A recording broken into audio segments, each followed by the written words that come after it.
Hi guys, and welcome to America History Tales. Tonight we step into the blue-grey cold of 1849, where a wagon train creeps across a frozen frontier and every breath hangs in the air like a tiny ghost trying to leave early. The wheels groan, the oxen steam, canvas covers snap in the wind, and somewhere behind you, a child asks if the snow will stop before morning, which is honestly a bold question for a continent that has no customer service desk. You probably won't survive this if your plan is to bring one thin blanket, fashionable boots, and confidence. So, before you get comfortable, take a moment to like the video and subscribe, but only if you genuinely enjoy what I do here. Tell me where you are listening from, and what time it is there. Because while you're hopefully warm in bed, you're about to sleep beside a wagon wheel in freezing slush. Now, dim the lights and let the trail take over. You're walking beside the wagon because riding is a luxury save for children, the sick, the elderly, and sometimes no one at all. The wagon itself is not the enormous stagecoach of movie posters. It is smaller, more practical, and more stubborn-looking, with wooden wheels, iron tires, and a white canvas cover pulled over bent wooden bows. The canvas is already stiff with damp cold when the wind hits it. The whole thing gives a low shudder, as if the wagon has feelings about this journey and all of them are complaints. Your boots press into a mixture of old snow, mud, and frozen grass. Each step makes a different sound. Sometimes there's a soft crunch, sometimes a wet suck. Sometimes the ground is hard enough to jar your ankles. The day has been long, and the sky is closing down into evening. Ahead, the line of wagons stretches like a pale, slow animal, each wagon following the next. Each family carrying its own small kingdom of flour sacks, tools, bedding, dishes, keepsakes, fear, and unreasonable optimism. A plain historical truth settles over this first evening in 1849. Thousands of emigrants crossed western trails toward Oregon, California, and the goldfields, and most covered the distance slowly, often walking beside their wagons for months rather than riding inside them. That fact is not dramatic in the way a gunfight is dramatic. It is quieter and heavier. It means sore feet.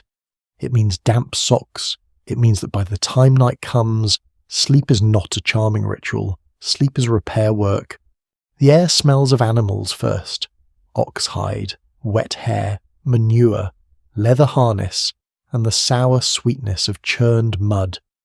Beneath that comes wood smoke from the first small fires being coaxed alive at the edge of camp. Someone has spilled coffee grounds near a wagon tailgate, and the scent rises dark and bitter when warm water hits the pot. There is also the smell of canvas, cold iron, and wool that has absorbed too many days of weather. It is not exactly pleasant, but it is honest. A frontier candle, if anyone were unwise enough to sell it today.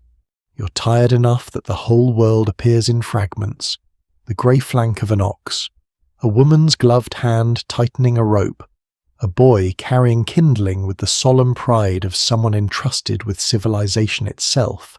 A man kneeling beside a wheel, checking the hub with fingers too cold to be graceful. The creak of harness leather repeats and repeats until it becomes part of your thoughts. Somewhere close by, a mule snorts and stamps, offended by snow in a deeply personal way. The wagon train does not simply stop. It unwinds itself into camp through habit, argument, and necessity. Drivers call to teams. Wheels bite and slide, chains clink, a few wagons pull inward, forming the beginnings of a rough camp shape, though not always the perfect dramatic circle that paintings love. Some nights the land decides the arrangement, a slope here, a creek there, a patch of timber just close enough to matter. Practicality is in charge, wearing muddy boots. You keep moving because stopping too soon makes the cold find you. The warmth you made by walking fades quickly once you stand still. Your back aches from the day's load, and your shoulders carry the memory of every mile. You brush snow from your sleeves, but it melts into the wool anyway. The cuffs of your coat have gone dark and damp. Your fingers feel thick when you flex them. They answer slowly, like they are considering a separate career. A small, curious detail from trail life comes to mind as you watch one family open a bedding roll. Some emigrants packed feather beds, parlour chairs, framed pictures, and other domestic comforts at the beginning of the journey, only to abandon heavy items along the trail when animals weakened or roads worsened. The frontier could be very rude about interior decorating. A treasured chair might begin the trip as proof of refinement and end it beside a muddy track, left behind like a defeated argument. Tonight, though, every blanket still matters, every quilt, every shawl, every scrap of dry cloth. A woman reaches into the wagon and pulls out bedding wrapped in oilcloth, muttering with relief when she finds the inner layers mostly dry. A child leans against her skirt, eyes heavy, cheeks red from wind. Another child is told to keep moving, not because anyone is cruel, but because stillness in this cold is a small invitation to misery. You glance west, though west is only a darkening edge now. Somewhere beyond this camp lies the promise that brought people here. Land, gold, work, escape. A new start with cleaner lines than the old one, but in the present moment. All that promise has narrowed to firewood, dry socks, and whether the wagon canvas will keep snow from drifting onto your face while you sleep. The wind comes low across the open ground. It pushes under coats and between wagon boxes. It finds the back of your neck with impressive commitment. You pull your collar higher. The oxen stand with heads lowered, breath rising in clouds. Their patience feels almost holy until one swings its head and nearly knocks over a bucket. Frontier dignity has limits. Near the centre of camp, someone strikes flint or uses a match carefully sheltered from the wind. A spark becomes a small orange bead, then a flame licking at dry grass and shaved wood. Everyone nearby looks at it with the same quiet hunger. Fire is not decoration here. Fire is evening, supper, thawed fingers, boiled coffee, moral support, and a tiny vote against the weather. Scholars still argue whether the 1849 migration should be remembered more as a story of heroic self-reliance, or as a story of collective systems, family labour, commercial guidebooks, indigenous knowledge, ferries, forts, and repeated assistance along the way as you watch camp forming around you. The second view feels hard to dismiss. No one here survives alone for long. Even the most stubborn man with the loudest opinions still needs someone to hold the lantern while he fixes a trace chain. The first flakes of the evening begin again, fine and dry at first, almost pretty. They catch in hair, on wagon canvas, along the backs of oxen. In another setting, you might admire them. Here, you calculate them. How much by midnight? How deep by morning will the trail vanish? Will the animals find grass beneath it? Will the wheels freeze into ruts so solid they seem personally hostile? You help unload what is needed and leave the rest packed tight. There is no energy for unnecessary motion. A tin cup, a small kettle, cornmeal, bacon if the family has it, coffee if fortune has not fully packed up and left. The wagon bed is crowded with boxes and barrels, but a sleeping space must be made somehow. Not comfortable. Exactly. Comfort is a city word tonight. What you're looking for is possible. The sky lowers until the camp feels enclosed beneath it. Voices soften, not because people are peaceful, but because cold encourages economy. Words come out in little clouds and vanish. Commands become short. Hold this. Move closer. Mind the fire. Fetch the blanket. A baby cries once, then is tucked inside layers until the sound becomes muffled. Someone laughs at something small and foolish, and the laugh moves through the camp like a match flame, brief but welcome. You stand beside the wagon and place one hand on the wooden sideboard.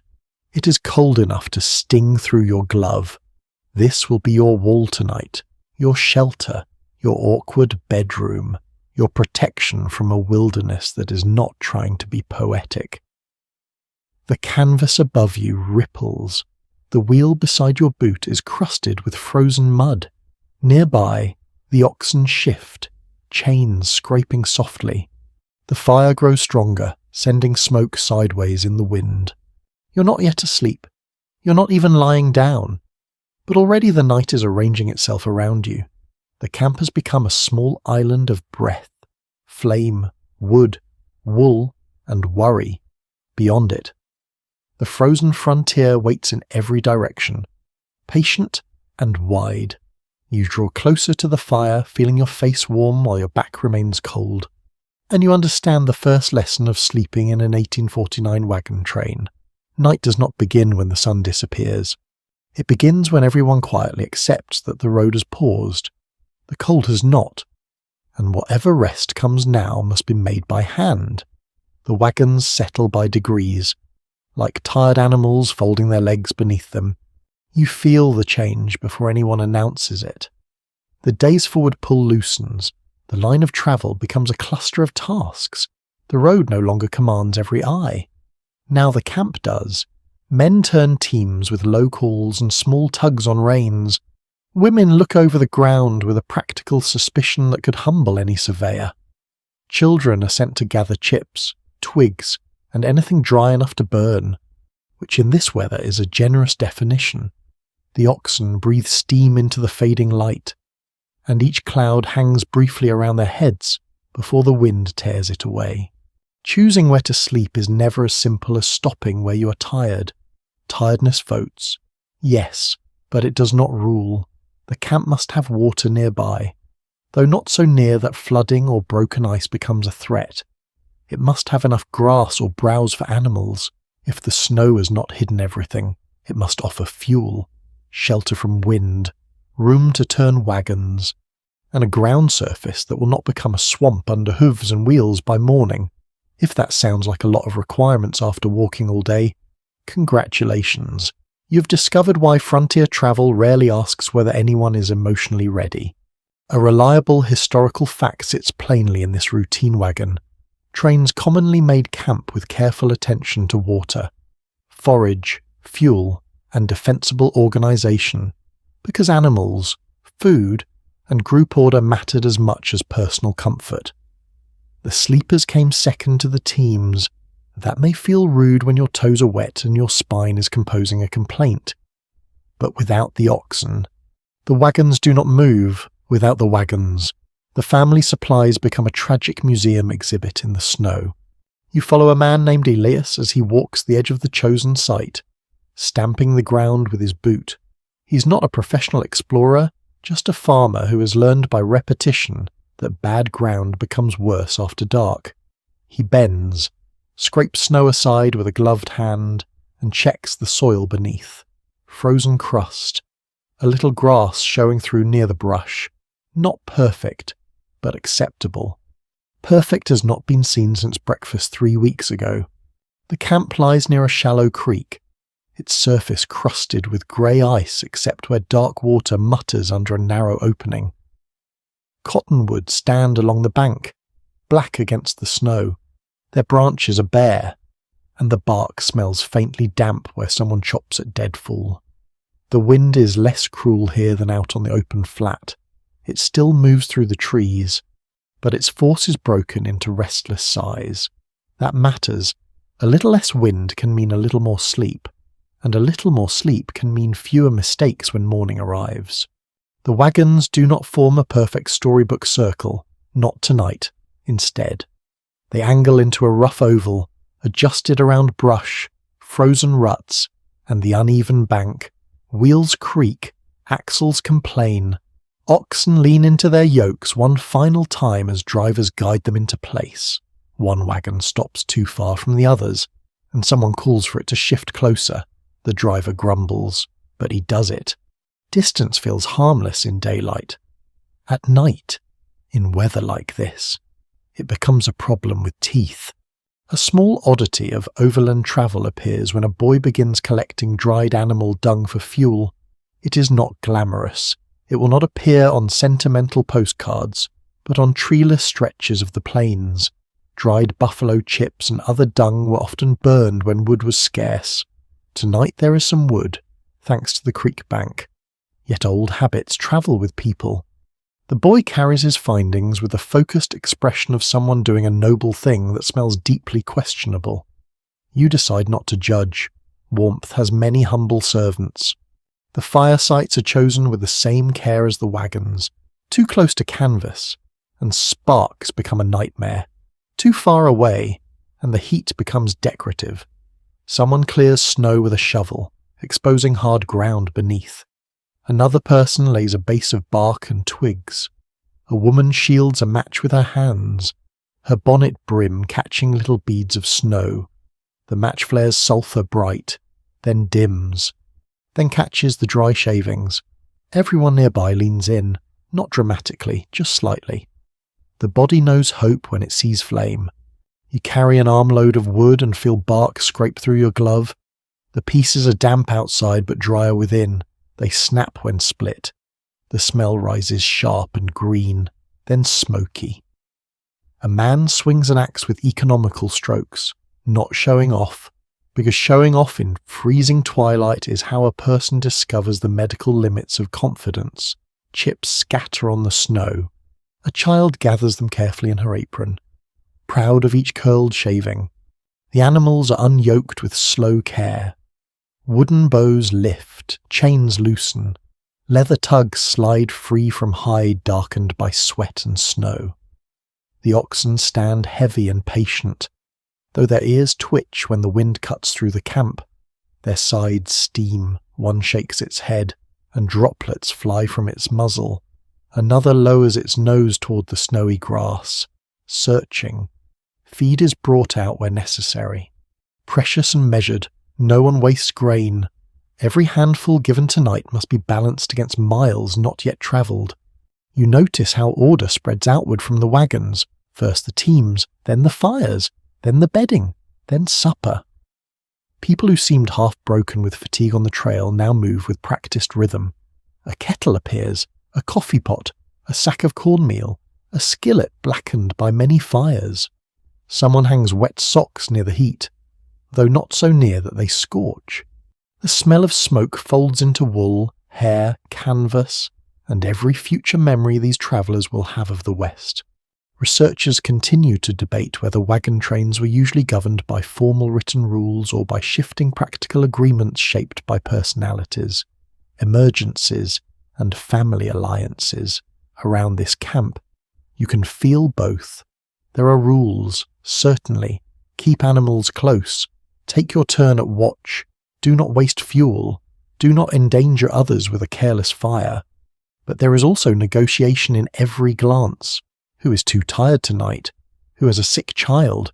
Who complained yesterday and now owes the group a little patience? Democracy on the trail has cold fingers and a short temper. The snow thickens. Flakes drift through the firelight, glowing orange for one brief second before vanishing into wet darkness. You step between wagons and feel how the rough oval changes the air inside it. The camp sounds gather, tin cups clink, harness rings jangle, a baby coughs, someone laughs softly at a mule that refuses to stand where it has been told. Outside the wagons, the world opens too quickly into blackness. The difference is not a wall, but it is enough for the mind to accept. A woman named Ruth studies the sky between tree branches. The clouds have a low, woolly look. She says nothing for a moment, then tells her eldest daughter to keep the extra quilt within reach, not buried under flour sacks. That is how weather prediction often works here. Not as a grand pronouncement, but as a quiet adjustment. Another blanket, more wood. The kettle filled now, before the creek edge becomes slicker in darkness. You kneel by the creek with two others, breaking a thin lip of ice with the back of a hatchet. The sound is delicate and sharp, like glass being corrected. Water moves beneath, black and cold. You dip a pail and feel the handle bite into your palm. The wet metal burns with chill. When you stand, your knees protest. The pail sloshes against your boot, and the splash makes you hiss through your teeth. Very refreshing, in the sense that falling into the Atlantic would also be refreshing. Back at the fire, the first coffee begins to boil. It smells harsh, wonderful, and slightly burnt. Someone tosses in more grounds because no one here has time for delicate flavour notes. A skillet warms. Bacon, if there is bacon, releases its salty perfume into the air, and every face nearby becomes briefly more alive. Cornmeal mush follows, thick and plain, the kind of food that does not flirt. It simply arrives, fills the stomach, and asks for no applause. The camp is not peaceful in the easy sense. It is too cold, too smoky, too crowded, too uncertain. Yet there is comfort in the pattern. Each task completed narrows the danger. Wagons placed, fires lit, animals secured, water fetched, food started, bedding found. The night still waits, but it no longer feels entirely shapeless. You stand at the edge of the rough oval and look back at the road behind you. Already it is fading under new snow. The tracks that seemed so certain an hour ago are softening into pale grooves. Tomorrow the trail may be harder to read. Tomorrow the wheels may need pushing. Tomorrow the animals may balk at frozen ground and hidden stones. But tonight, the camp has chosen its place in the weather. You return toward the fire, where steam rises from the coffee pot and sparks fly sideways into the dark. The wagons loom around you, canvas pale as old bone in the snowlight, somewhere inside one of them. Blankets are being shaken out, somewhere else. A child is being told that yes, supper is coming, and no, asking every minute will not make it arrive faster. The frontier remains enormous. But for now it has been reduced to this small ring of work, warmth, smoke, and human stubbornness. And as the first cups are filled, you begin to understand the second lesson of the frozen trail. A good campsite does not promise comfort. It promises that the night has rules. The fire grows brighter outside, but the wagon waits with a colder kind of honesty. You stand beside it for a moment before climbing in, looking at the canvas cover as snow taps against it in tiny dry sounds. In daylight, the wagon is a vehicle, a container, a moving cupboard with wheels. At night, it becomes something more intimate and less forgiving. It becomes bedroom, pantry, nursery, storage shed, sick room, and argument chamber, all packed into a space barely large enough for the bodies that depend on it. If a modern bedroom could see this arrangement, it would quietly stop complaining about closet space.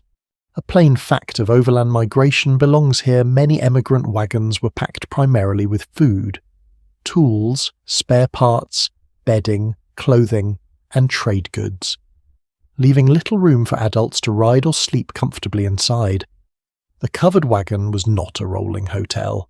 It was a wooden box carrying survival, flour, bacon, beans, coffee, cooking gear, rope, nails, medicine, tools, ammunition, extra shoes, family documents, and perhaps a Bible or a keepsake had to fit somewhere. Human comfort slid into the gaps.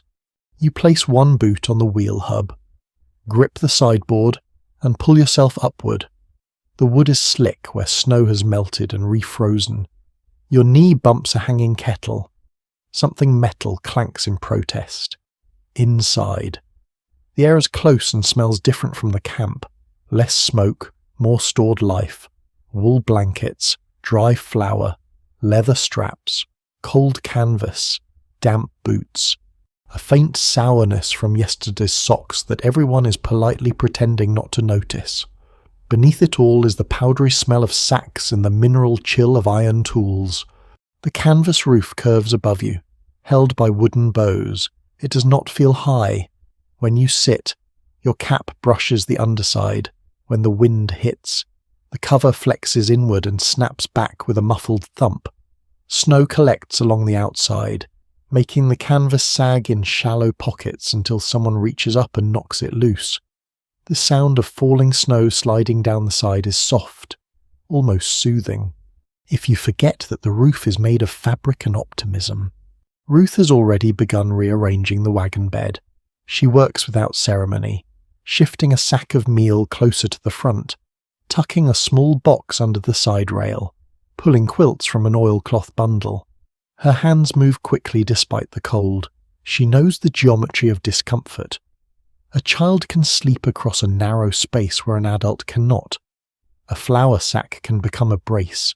A folded coat can become a pillow. A crate can bruise your hip all night unless moved 2 inches, and those 2 inches may become the difference between rest and slow despair. You help by passing things as directed, which is wise. The person who understands the packing system is the ruler of this little canvas kingdom. You do not improvise with someone else's flour. A younger boy climbs in after you and is told to remove his boots before crawling over the bedding. He sighs with theatrical suffering, then obeys, revealing socks so damp they look personally defeated. Ruth takes one look and orders him back toward the fire to dry them. Outside, supper sounds continue. Cups, low voices, the crackle of bacon. Inside, the wagon becomes softer by layers. First a ground cloth over the planks, then folded quilts, then blankets, some wool, some pieced together from older cloth. A buffalo robe lies near the rear, stiff at the edges but wonderfully warm in the centre. It smells faintly wild, smoky and oily. Not exactly perfume, but tonight luxury has fur. One curious trail detail is that some travellers use buffalo robes, feather ticks, straw mattresses, or even sacks filled with spare clothing to soften wagon beds. Though many learned quickly that anything bulky had to justify its weight. A bed was not just a bed here, it was cargo. Warmth had to argue its case against flour, tools, and spare iron. A sentimental cushion might be charming until a wheel breaks and the repair piece was left behind to make room for it. You sit near the wagon opening and pull off your own boots. The relief is immediate and not entirely pleasant. Your feet ache as warmth returns in painful little sparks. Your socks are damp at the toes. You rub them with a scrap of cloth, then hold them near the opening where heat from the fire sometimes wanders in.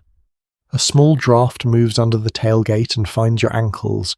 The wagon protects you from falling snow, yes, but the cold is clever. It enters by seam, gap, breath, and memory. A child asks whether sleeping inside the wagon is safer than sleeping under it. Elias, outside by the fire, answers that it depends on the night, in dry weather.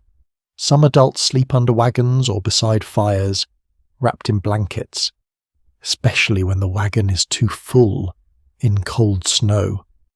Families try to tuck the youngest inside if they can. The answer does not fully comfort the child, but the tone does.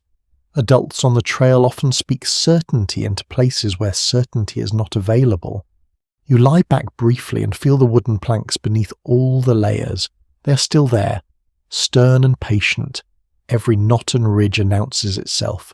Your shoulder lands against a crate. You shift. Your knee touches a sack. You shift again. Someone outside bumps the wagon, and the entire bed gives a small jolt. If you expected gentle rocking, you have misunderstood the technology. This is not a cradle. This is a box on wheels trying its best. The scholarly argument tonight comes in a quieter form. Historians still argue whether emigrant diaries understate domestic labour because writers treated packing, bedding, cooking, mending, and childcare as ordinary background work rather than as central survival skill inside this wagon. The answer feels almost obvious. The whole night depends on that ordinary work, the way quilts are kept dry, the way food is placed where it will not freeze too hard, the way children are layered by size, health, and restlessness, the way one tired adult remembers where the medicine bottle is in the dark. Ruth hands you an extra blanket and tells you not to let it drag near the opening. Snow has begun to gather on the tailgate edge. The flakes look delicate until they melt into cloth and become tomorrow's misery. She tucks the youngest child near the warmest side, between two bodies, then places a folded shawl beneath the child's head. Another child curls near the flour sacks with knees pulled up. The family takes shape like a puzzle designed by weather. Outside, the wind presses against the canvas, and the wagon answers with small creaks. Ropes strain, the bows flex. Shadows move across the inner cloth as people pass between you and the fire. Their shapes stretch and bend, tall for a moment, then gone. The effect is oddly dreamlike. A hand lifting a kettle becomes a giant black shape across the roof. An ox shifting nearby becomes a slow hill of darkness. You know what these shadows are, yet your tired mind gives them stories before taking them back. The smell of supper enters in waves, bacon grease first, then coffee, then cornmeal. Your stomach tightens with interest. You have not eaten enough today, though you ate whenever food was offered. Travel does that. It turns the body into a quiet accountant, forever counting warmth, calories, sleep, and miles. You hear someone scraping the skillet. The sound is sharp and wonderful. For a moment, you imagine the homes these people left behind, beds with frames, fireplaces with proper chimneys, doors that close, floors that do not move, shelves where objects remain in place for years instead of being lashed down every morning. Yet those homes also held reasons for leaving.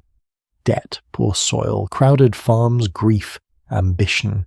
News of gold flashing through newspapers and tavern talk until ordinary rooms no longer felt large enough. The wagon is cramped, but it carries possibility. That is the bargain. You trade space for movement. You trade a fixed bed for a road. You trade the known creak of a house for the nightly tremble of canvas in wind. Perhaps that is foolish. Perhaps it is brave. Most likely, as usual with human beings, it is both.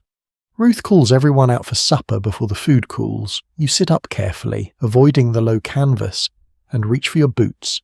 They are still cold, but less wet. You pull them on with a wince and climb down into the firelit snow.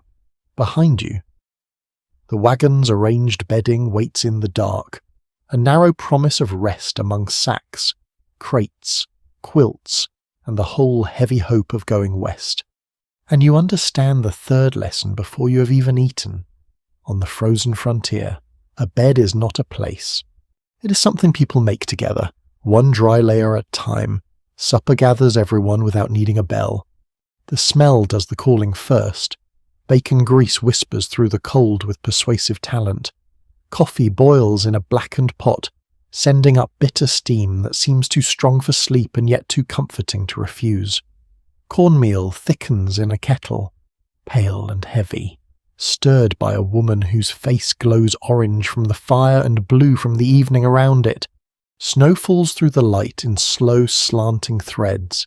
Each flake shines for a moment, then disappears into mud, flame, wool, or hair. You take your place near the fire, close enough to feel heat on your shins, not close enough to burn the damp edge of your coat. That is a frontier skill no one praises enough. Too far from the fire, you freeze. Too close, you smoke yourself like questionable ham.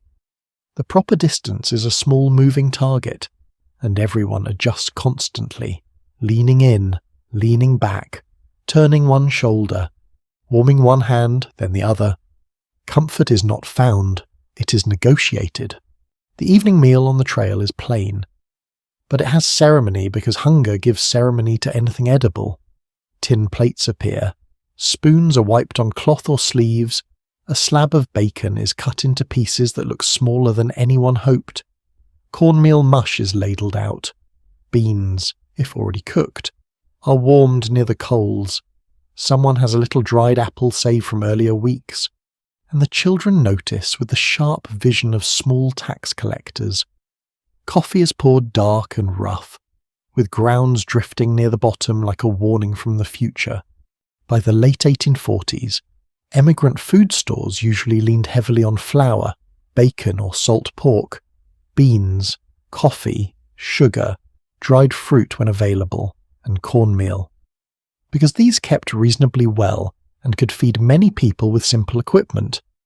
That basic pantry shaped not only meals but moods. A family might dream of fresh milk, eggs, soft bread, or garden vegetables. But tonight the menu is practical enough to wear boots. It is hot. It is filling.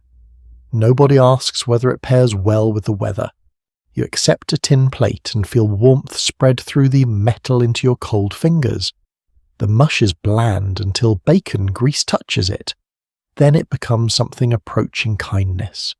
You eat slowly at first because your hands are stiff, then faster because your body remembers the day. Around you, others do the same. Conversation pauses during the first few bites. Hunger takes the floor. Even the children grow quiet, mouths full, eyes half closed from the pleasure of hot food. The fire pops, throwing sparks into the dark. Smoke bends low when the wind shifts, and everyone coughs in turn with the weary fairness of shared discomfort. It gets in your eyes, it clings to your scarf, it tastes bitter at the back of your throat. Still. When the smoke moves away and heat returns clean against your face, gratitude comes easily. Firelight softens even hard expressions. Ilias looks less stern. Ruth looks less tired, though only slightly. A boy with cracked lips smiles at his cup as if coffee is a personal friend. One lesser-known trail habit appears when an older woman drops a small lump of saleratus into a covered container of dough set near the wagon wheel. Saleratus, an early leavening ingredient related to baking soda. Travelled with many families and helped make quick breads or biscuits when yeast was impractical. Used poorly, it could leave a sharp, unpleasant taste. Used well, it could make the difference between heavy paste and something almost cheerful. The frontier had many tests of character. Some came in the form of chemistry. A man named Mr. Pritchard tells everyone that his wife once made biscuits so hard they could shoe a mule. His wife, without looking up, replies that if he had chopped proper wood instead of damp sticks, the oven would have behaved better. The fire grows warmer, the laughter is quiet, but real. No one has energy for a grand performance. Trail humour comes in small pieces, passed around like a cup that must not spill. You sip coffee and regret it immediately, then sip again. It is hot enough to wake the roots of your teeth. It is bitter, smoky, and full of grounds, and somehow perfect. Coffee on the trail is less a refined beverage than a moral position. It says the day has been survived and tomorrow has not yet defeated you. Someone jokes that if the oxen drank it, they might reach California before spring. Someone else says the oxen have better sense. The campfire makes a little room in the night, but beyond its glow the wagons fade into shadow.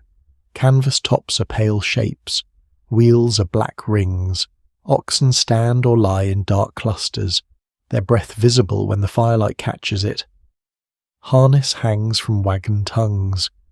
A kettle lid rattles. Somewhere a child drops a spoon and begins to cry, not because the spoon matters, but because the day has been very long and the spoon was the final insult. Ruth pulls the child close, wipes the spoon in snow, then on cloth, and returns it. No lecture, no drama, just repair. That is the rhythm of the camp. Small things go wrong constantly. Small things are fixed before they become large things. A spilled cup, a wet mitten, a loose rope, a spark on a blanket, a missing knife. Each one receives a brief burst of attention. Then the night continues. Scholarly disagreement around trail food often turns on how much emigrants adapted to Western environments versus how strongly they tried to preserve familiar Eastern eating habits. Some evidence suggests flexibility, especially when supplies ran low or travellers traded, hunted, gathered, or bought from forts and settlements, yet around this fire. You can also see the emotional pull of familiar food. Cornmeal, bacon, coffee, biscuits. These are not just calories, they are a portable version of home, simplified until it can survive in a wagon. The wind shifts again, and smoke pours directly into your face. You close your eyes, turn away, and hear laughter. Not cruel laughter. The gentle kind that says everyone has been chosen by the smoke at least once tonight. When you open your eyes, tears have blurred the fire into a glowing orange pool. Snowflakes pass through it like tiny sparks moving backward. After supper, plates are scraped carefully. Waste is not romantic here. A bit of grease is saved. A crust is wrapped. Coffee grounds are tossed aside or reused by someone less picky than sleep-deprived dignity should allow. The kettle is cleaned with snow and a rag. Hands are held close to the fire, palms out, then backs out. Steam rises from wet cuffs. Socks hang from sticks. A mitten begins to scorch, and its owner snatches it back with a hiss while everyone pretends not to find it funny. You feel warmth spreading inward now. Not enough to last the whole night, but enough to soften the edges of thought. Your shoulders loosen. The ache in your calves becomes heavy rather than sharp. The firelight taps gently at your eyelids, nearby. Elias checks the animals again, because rest on the trail always has conditions. Ruth wraps leftover bread in cloth. The older woman shields her dough from blowing snow. The children lean against one another, too tired to argue. For a little while, the camp feels almost domestic. Not safe exactly, safe is too large a word, but held. The wagons make a boundary, the fire makes a centre, supper makes a shared memory out of the day's hardship. Everyone has eaten from the same smoke, warmed themselves at the same flame, complained about the same cold. Tomorrow they may disagree about pace, route, watches, repairs, or whose turn it is to fetch water tonight. They sit in one circle of light. You look down into your tin cup. Coffee grounds cling to the bottom. The metal has cooled quickly where your hand does not touch it. You tilt the last swallow carefully, trying not to drink the grit. You fail, because the trail enjoys humility. The grounds settle on your tongue like bitter sand. Very educational, very authentic. Not recommended as a modern lifestyle. The fire sinks lower, then rises when another piece of wood is added. Sparks climb and vanish. The smell of bacon fades, leaving smoke, damp wool, animals, and snow. Someone begins humming under their breath. Not quite a song, just a soft thread of sound. It slips between conversations and settles there. Soon the guard watches will begin. Soon people will crawl into wagons, under wagons, beside wagons, wherever warmth and space allow. But for this short interval after supper, the camp rests with its eyes open. You sit close to the coals, full enough, warm enough, tired enough to feel the night becoming less sharp. And the fourth lesson comes quietly with the last steam from the coffee pot. On the trail, supper's not the end of the day. It is the small firelit bridge between labour and whatever sleep the frontier is willing to lend. The watch begins before the camp is fully quiet. No one makes a grand announcement. There's only a shift in posture, a taking up of coats, a checking of caps, a lifting of rifles or lanterns. The fire has burned lower now, settling into red coals with small blue tongues moving near the wood. Supper has disappeared into stomachs. Cups have been rinsed with snow, and the children are being folded into blankets with the steady patience of people wrapping precious cargo around the wagon oval. Darkness thickens until the spaces between canvas covers seem deeper than they should. You're not on first watch, not tonight, but you feel it begin. Elias passes near the fire with his collar turned up, carrying a rifle more as a tool of confidence than as a promise of violence. Another man walks toward the animals, lantern held low, its light swinging over snow and frozen hoof prints. Their boots make a slow, deliberate crunch. They are trying not to wake everyone, yet every sound seems larger now that conversation has faded. On many overland journeys, Night guards were assigned to watch livestock, tend fires when needed, and alert the camp to trouble, because losing animals could be more disastrous than losing almost anything else. The danger was not always a dramatic raid or a villain from a cheap adventure pamphlet. Often it was a loose ox, a frightened mule, a cut rope, a storm shift, wolves worrying the herd, or a tired animal wandering into darkness. The watch was insurance paid in sleep. You stand near your wagon a little longer, unwilling to climb into the cramped bedding just yet. The cold bites harder away from the supper fire. It finds your knees, your ears, the small space between glove and sleeve. Your breath comes out pale. The sky has vanished behind low cloud, and snow still moves through the camp in fine slanting lines. The flakes make a faint sound on canvas, like fingertips brushing paper. The animals are restless, not panicked, just unsettled in the way large creatures become when weather, fatigue, and unfamiliar ground press against them. Oxen shift their weight, chains scraping softly. A mule stamps, then shakes its head until harness rings chime, somewhere in the dark. One of the cows gives a low, tired sound that seems to vibrate through the ground. They are warm bodies, yes, but they are also problems with legs. Valuable problems, necessary problems.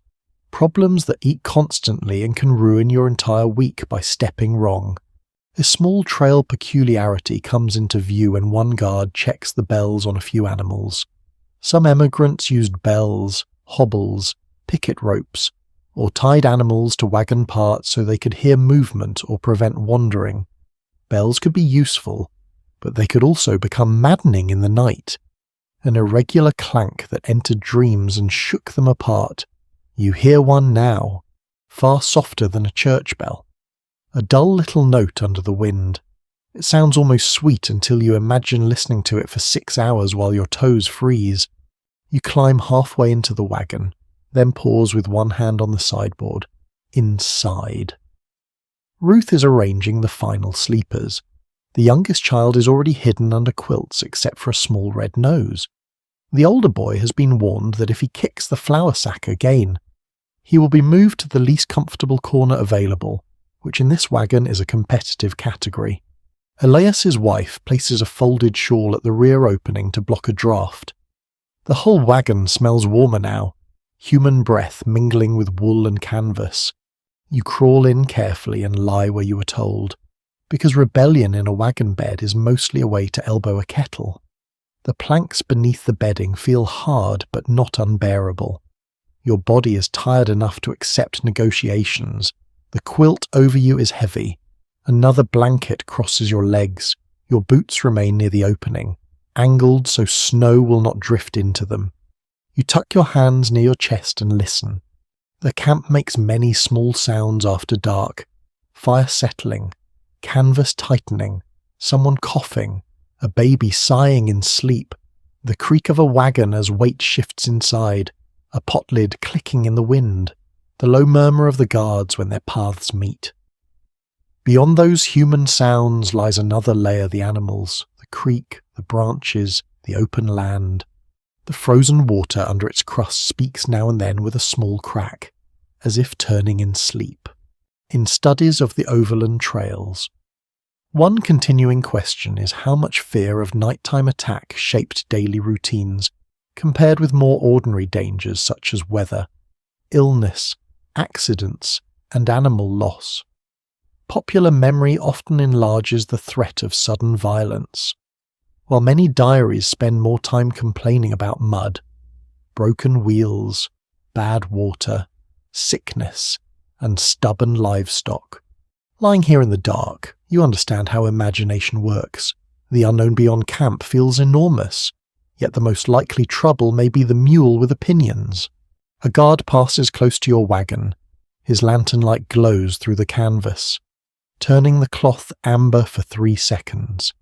His shadow stretches across the roof, hat brim large, shoulders hunched. Then the light moves on, and the wagon returns to blue dark. You hear his boots fade. The effect is comforting. Someone is awake.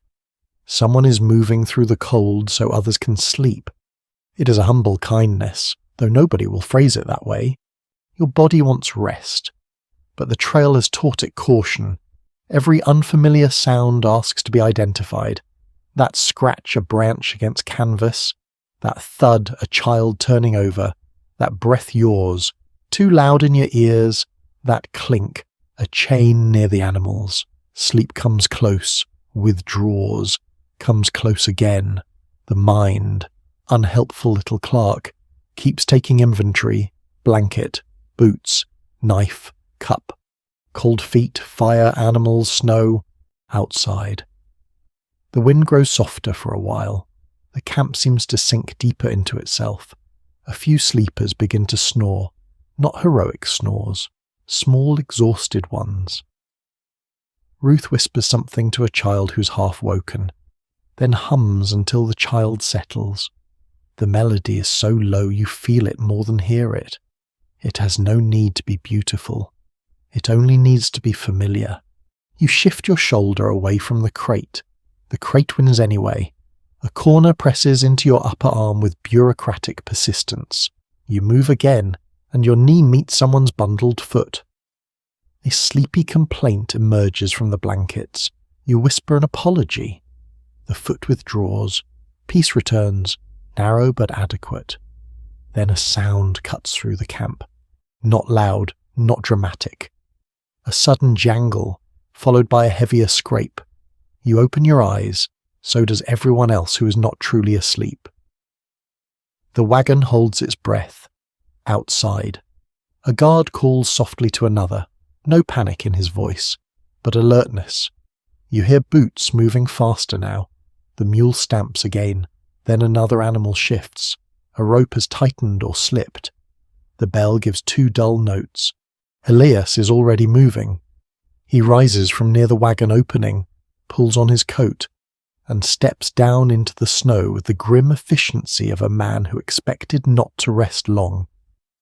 Ruth remains still, listening. No one speaks until the sounds settle into explanation. A loose tether, a mule turned awkwardly, no wolf, no stranger, no disaster. Just one animal deciding midnight was a fine time for rearranging camp. A few minutes later, Elias returns, brushing snow from his sleeve. Nothing. He murmurs, "Nothing is a wonderful word at night." The children sink back. Ruth exhales. You let your shoulders loosen. Outside. The guards resume their slow circle. The lantern glow passes again, smaller now. And beyond it the frontier remains wide and unreadable. You close your eyes and listen to the watch continue. Snow on canvas, chains near the animals, boots in the dark. A cough, a whisper, a coal giving way. The fifth lesson settles beneath the blankets with you sleep on the wagon trail is never entirely private. It is borrowed from the patience of those who stay awake, from ropes that hold, from animals that remain close, and from a night that keeps its larger troubles beyond the firelight by the time the watch settles again. Another kind of work continues inside the wagons.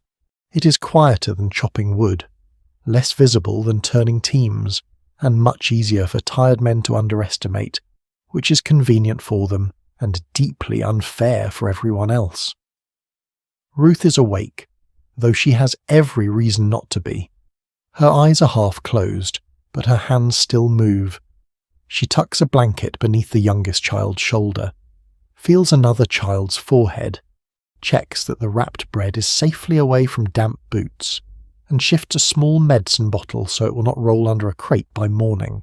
The camp may look, from a distance, like a place governed by wheels, animals, rifles, and male voices.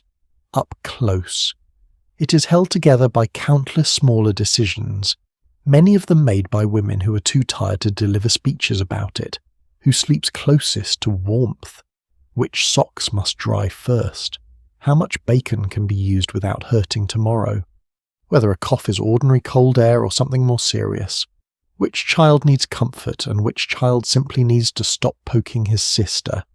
Civilization, tonight, is being managed under a quilt. One thing often missed in Grand Frontier stories is that women's labour on wagon trains included cooking, laundering when possible, nursing, childcare, packing, mending, preserving morale, and often walking the same punishing miles as everyone else. The myth likes to place women inside wagons, gently holding parasols and looking west with poetic eyes. The trail, rude as ever, has other plans. Most women walk, many carry children, some drive teams, some bury family members and rise the next morning because the wagons are moving. Ruth reaches for a sewing roll tucked into a small cloth bag. Even at night, even in the cold, there is a tear in a mitten that cannot wait. A loose seam becomes a frozen finger later. She works by the weak glow entering through the canvas from the low fire outside. Her needle flashes once, then vanishes into shadow. The thread is dark, her fingers are stiff, but the stitches are small and firm. You watch from your narrow place among the bedding, humbled by how survival can look like someone calmly mending wool while half asleep. A less familiar detail from women's trail accounts is the effort many made to keep some mark of ordinary domestic order alive, a clean apron saved for better moments, a small mirror wrapped in cloth, a teacup guarded through hundreds of miles, a pressed flower in a book, a hymn written in a diary. Such things may seem impractical until you understand that morale is also a supply. A person cannot eat a teacup, true, but a person can look at it and remember that life contains more than mud, smoke, and arguing with oxen. The wagon breathes around you. Canvas lifts and falls faintly in the wind. The children make small sleeping sounds. One of them grinds his teeth. Another murmurs a word that may be home, or may be nothing at all. Ruth pauses at that, listening. Her face changes for the space of a breath, then returns to work. She pulls the patched mitten tight, bites the thread, and places it near the child who will need it at dawn. Outside, a few men are still moving near the animals. Their voices come through the canvas as low, blurred notes. Inside, Ruth counts small things: spoons, cups, dried apples, cloth strips for bandages, a twist of tea, a little sugar hidden from general enthusiasm. She does not count aloud. She knows what is missing, what is low, what must last. The trail turns every household into a ledger, and women often keep the invisible columns. The question still debated by scholars is not whether women worked hard on overland journeys. That much is beyond doubt. The deeper dispute is how to interpret their experiences as stories of oppression under domestic burden, as evidence of resilience and expanded authority, or as both at once, depending on class, family structure, personality, and circumstance. Ruth would probably not pause for the academic framing. She would say the bread must be wrapped, the child is cold, and someone needs to move the kettle before it tips. You hear her whisper to her eldest daughter, Sarah, who's perhaps 12 and already being trained by necessity. Sarah is not fully awake, but she answers. Together they adjust the bedding so the smallest child is between two warmer bodies. They slide a damp shawl toward the wagon opening to dry. Not too close to sparks, not too far from air. Sarah's movements are clumsy with sleep, yet she understands the instructions. Childhood on the trail has soft moments, but it also has chores with sharp edges. For a moment, Ruth lifts a small tin from a box near her feet. Inside are bits of dried herbs, lint, and folded paper packets. Some are remedies, some are comforts. Not all are scientifically helpful, at least by modern standards, but that does not make them meaningless. In a world where doctors may be far away and illness travels faster than certainty, care often comes in the form of warm drinks, poultices, rest, prayer, and someone's hand on your forehead. You feel the cold pressing under the tailgate again. Ruth notices too. She reaches past you and wedges a rolled coat more firmly into the gap. The draft softens, not gone, but reduced. That is the nature of this night. Nothing is solved completely. Everything is made a little less bad. The baby coughs once, then sleeps. A few flakes have blown in near the opening. Ruth brushes them away before they melt. She checks the boots one by one, turning them so the insides remain dry. She places a child's shoes beneath the wagon box where they will be found quickly in the morning. A misplaced shoe at dawn can delay a family, and a delayed family can delay the train, and a delayed train can lose good travel hours. The chain from tiny shoe to continental migration is absurd and perfectly real. You think of all the stories that will someday be told about this journey. Men may describe river crossings, mountain passes, broken axles, storms, arguments over routes, and the distance covered. Those things matter, but this hour matters too. The hour when a woman with numb fingers protects sleep itself, when she keeps children from rolling into cold corners, when she saves enough food for tomorrow, when she maintains the fragile interior of family life while the outer world tries to turn everything into weather. Ruth finally leans back against a sack of flour. Her face is turned toward the canvas roof. Firelight from outside flickers faintly over her cheek. She closes her eyes, but only halfway at first, as if listening to every object under her care. The medicine bottle, the kettle, the socks, the bread, the children, the man outside on watch, the animals, the road waiting in snow. You begin to drift, and the wagon seems larger in your half-sleep, then smaller, then larger again. The sounds of camp blur into one low murmur. Sarah's breathing steadies. The patched mitten lies ready. The rolled coat holds back the draft. Somewhere outside. Elias speaks softly to a guard. Somewhere inside. Ruth finally lets her hands rest. The sixth lesson does not arrive as a sentence at first. It arrives as warmth where the draft used to be, as a dry blanket over a child, as a mitten repaired before morning can punish the tear.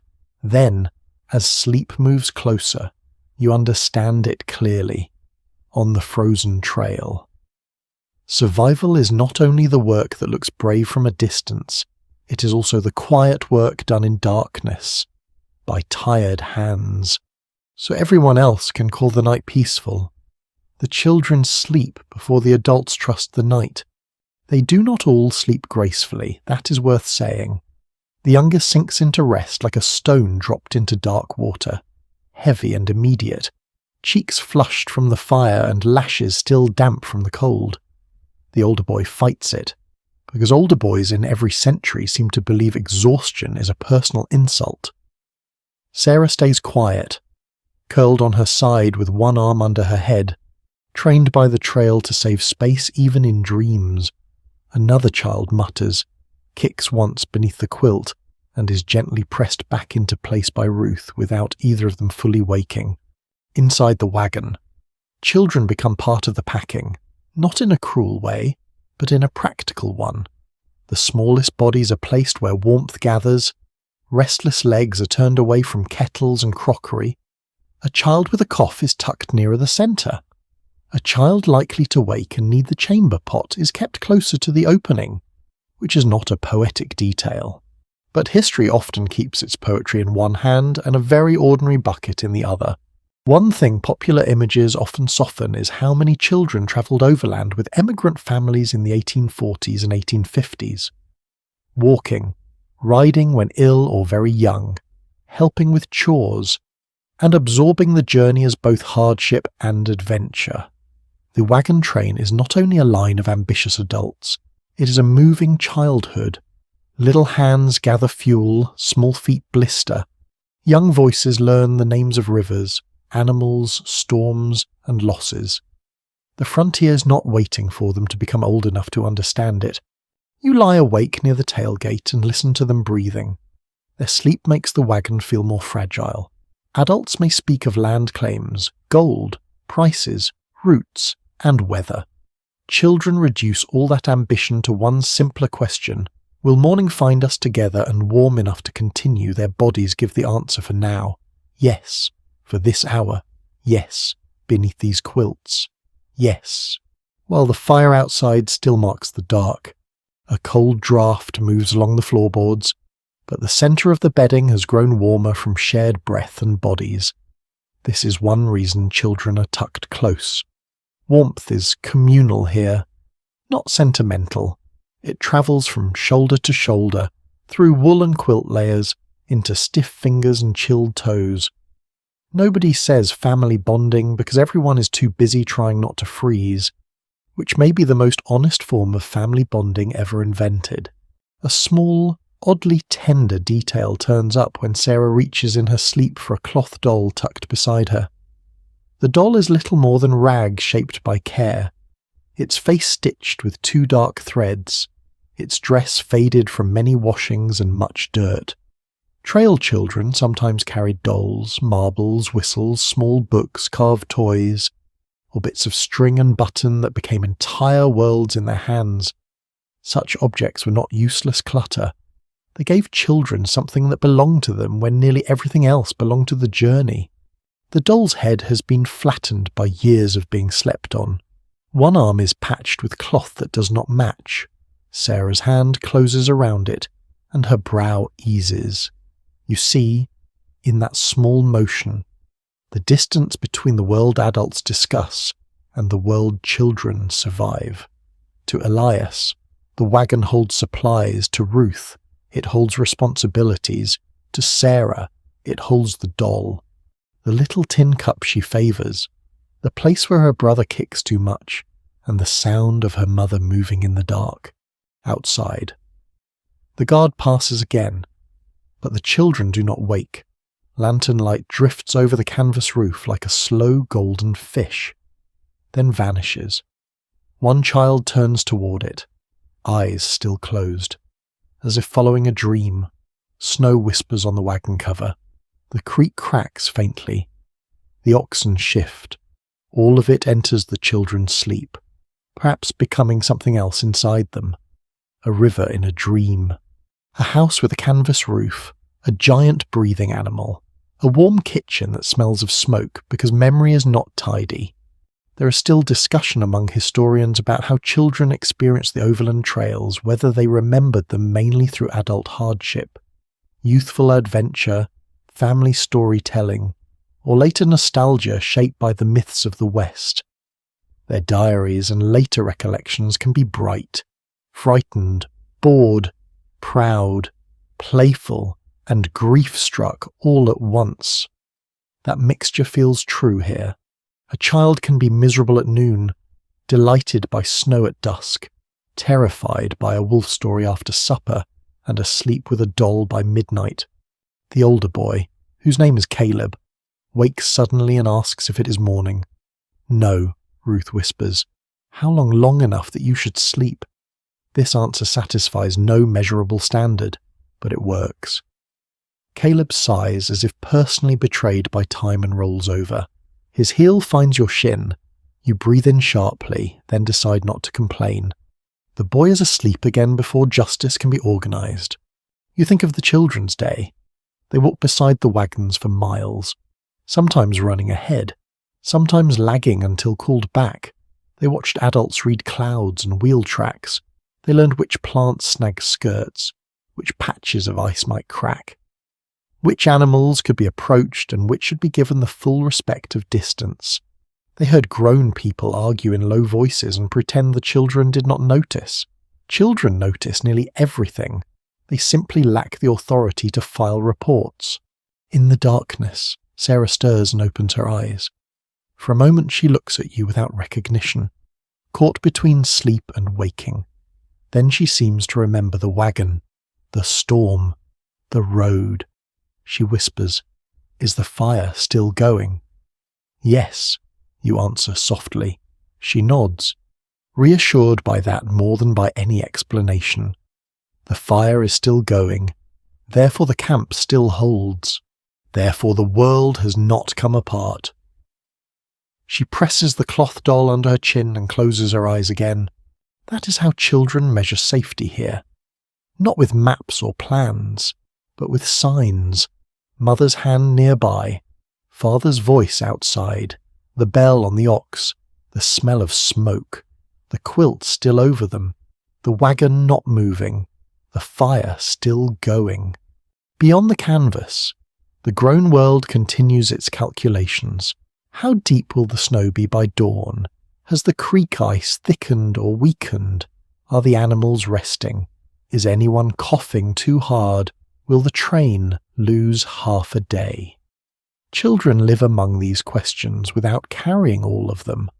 Or perhaps they carry them differently, folded into sensation rather than thought.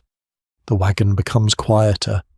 Ruth sleeps now, truly for a little while, her chin lowered, one hand still near the youngest child. Elias has not returned yet from the outer edge of camp. The fire outside sinks, then brightens when a guard tends it. Warm light pulses through the canvas.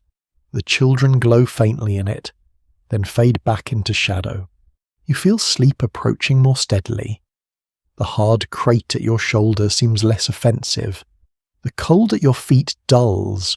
A child's breathing near your side becomes a rhythm to follow. In that rhythm, the wagon train loses some of its harshness. It becomes a cradle of sorts, though a badly built one, with wheels, flour sacks, damp socks, and far too many sharp corners. The seventh lesson gathers slowly from the bundled forms around you. On this frozen road, children are not merely carried toward the west, they carry pieces of the journey inside them, turning cold, smoke, fear, laughter, and the thin comfort of firelight into memories that may one day sound softer than the night truly was. The animals do not sleep the way people wish they would. That becomes clear sometime after midnight, when the camp has finally settled into a deep, uneven quiet. Human bodies lie bundled in wagons, under wagons, near fires, and inside whatever shelter can be made from canvas and fatigue. But the animals remain half awake in the cold. Oxen stand with their heads lowered, great dark shapes against the snow. Mules shift and stamp. A horse blows through its nostrils and turns one ear toward the wind. Their rest is watchful, interrupted, practical. They belong to the night as much as the people do, perhaps more. You wake to a soft scraping sound and realize it is not inside the wagon. The sound comes from beyond the canvas, where a hoof is pawing at frozen ground. The movement repeats, scrape, pause, scrape. Somewhere a chain tightens, then slackens. The bell you heard earlier gives a dull note, not loud enough to wake the whole camp, but enough to remind anyone half asleep that tomorrow's progress is tied to creatures with their own aches, fears, hunger, and opinions. A basic truth of wagon travel presses itself into this hour. Oxen were widely used by emigrants because they were strong, steady, cheaper than horses, and better able to survive rough grazing. Though they moved slowly and needed constant care, that slowness shaped the journey. It shaped the length of each day, the choice of campsite, the pace of families, and the mood of mornings. The West was not crossed at the speed of ambition. It was crossed at the speed of hooves, grass, mud, thirst, and patience. You lift the edge of the quilt and feel cold rush under it immediately. A terrible bargain. Curiosity against warmth. Curiosity wins, because the scraping continues, and because sleep has become thin anyway. You crawl carefully toward the wagon opening, avoiding Sarah's doll, Caleb's foot, and the kettle that still waits to injure the unwary. Outside, the air bites your face so sharply that your eyes water. The camp is silvered by snow, lit by low coals and the faint glow of clouded night. Elias is standing near the animals with another guard, both wrapped in coats, their shoulders hunched. They're checking a picket rope where one mule has twisted itself half around and then apparently regretted every decision that led to this point. The mule's ears stand stiff with moral outrage. Its breath steams. It stamps again, not wildly, but with enough force to say that if anyone is uncomfortable tonight, it intends to be included. You climb down, boots landing in crusted snow. The cold immediately finds your toes. Elias glances at you and lifts one hand, not quite greeting, not quite warning. There is no need for another person, but there is also no harm if you stay out of the way. You do exactly that, which is one of the nobler forms of frontier assistance. The animals are tied or gathered near the wagons, close enough to be guarded, but not so close that they crush gear or step through bedding. Their bodies give off a heavy warmth, rich with the smell of hide, dung, hay, and damp leather. It is not pleasant in the parlour sense. It is comforting in the survival sense. A living animal smells like tomorrow. A lost animal smells, eventually, like disaster. One odd little practice from the trails was the frequent use of makeshift repairs and improvised animal care, a torn harness patched with rawhide, a sore neck padded with folded cloth, hooves checked by lantern light, and feed rationed with almost painful care. Some travellers rubbed animals down with handfuls of grass or old sacking when they could, more to remove sweat and ice than to pamper them. The oxen were not pets. They were engines that breathed, suffered, and sometimes quit. You watch Elias run his hand along an ox's shoulder where the yoke has rubbed. The hide twitches. He feels for swelling, then adjusts a pad beneath the wooden bow. His hands are slow and gentle, perhaps gentler than his voice usually sounds with people. The ox stands still, enormous and patient. Snow collects along its back. A guard brushes it away with a gloved palm. The mule finally stops fighting the rope once it is untangled. It gives a snort that sounds almost like criticism. Someone murmurs, "There now," in a tone used equally for animals, children, and unreasonable adults. The camp remains mostly asleep. The small disturbance folds back into the night. Researchers disagree over how best to understand emigrants' relationship with their draft animals. Some emphasize hard necessity and the frequent cruelty produced by exhaustion, ignorance, and desperation. Others point to diaries showing attachment, careful nursing, grief at animal loss, and the practical tenderness that grows when human survival depends on animal strength. Standing here, you can feel both truths.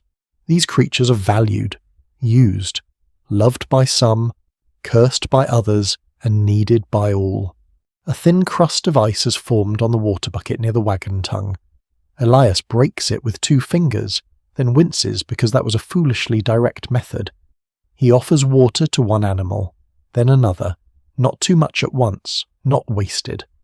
The animals drink with slow, heavy movements. Lips dark against the pale edge, steam rises from their muzzles.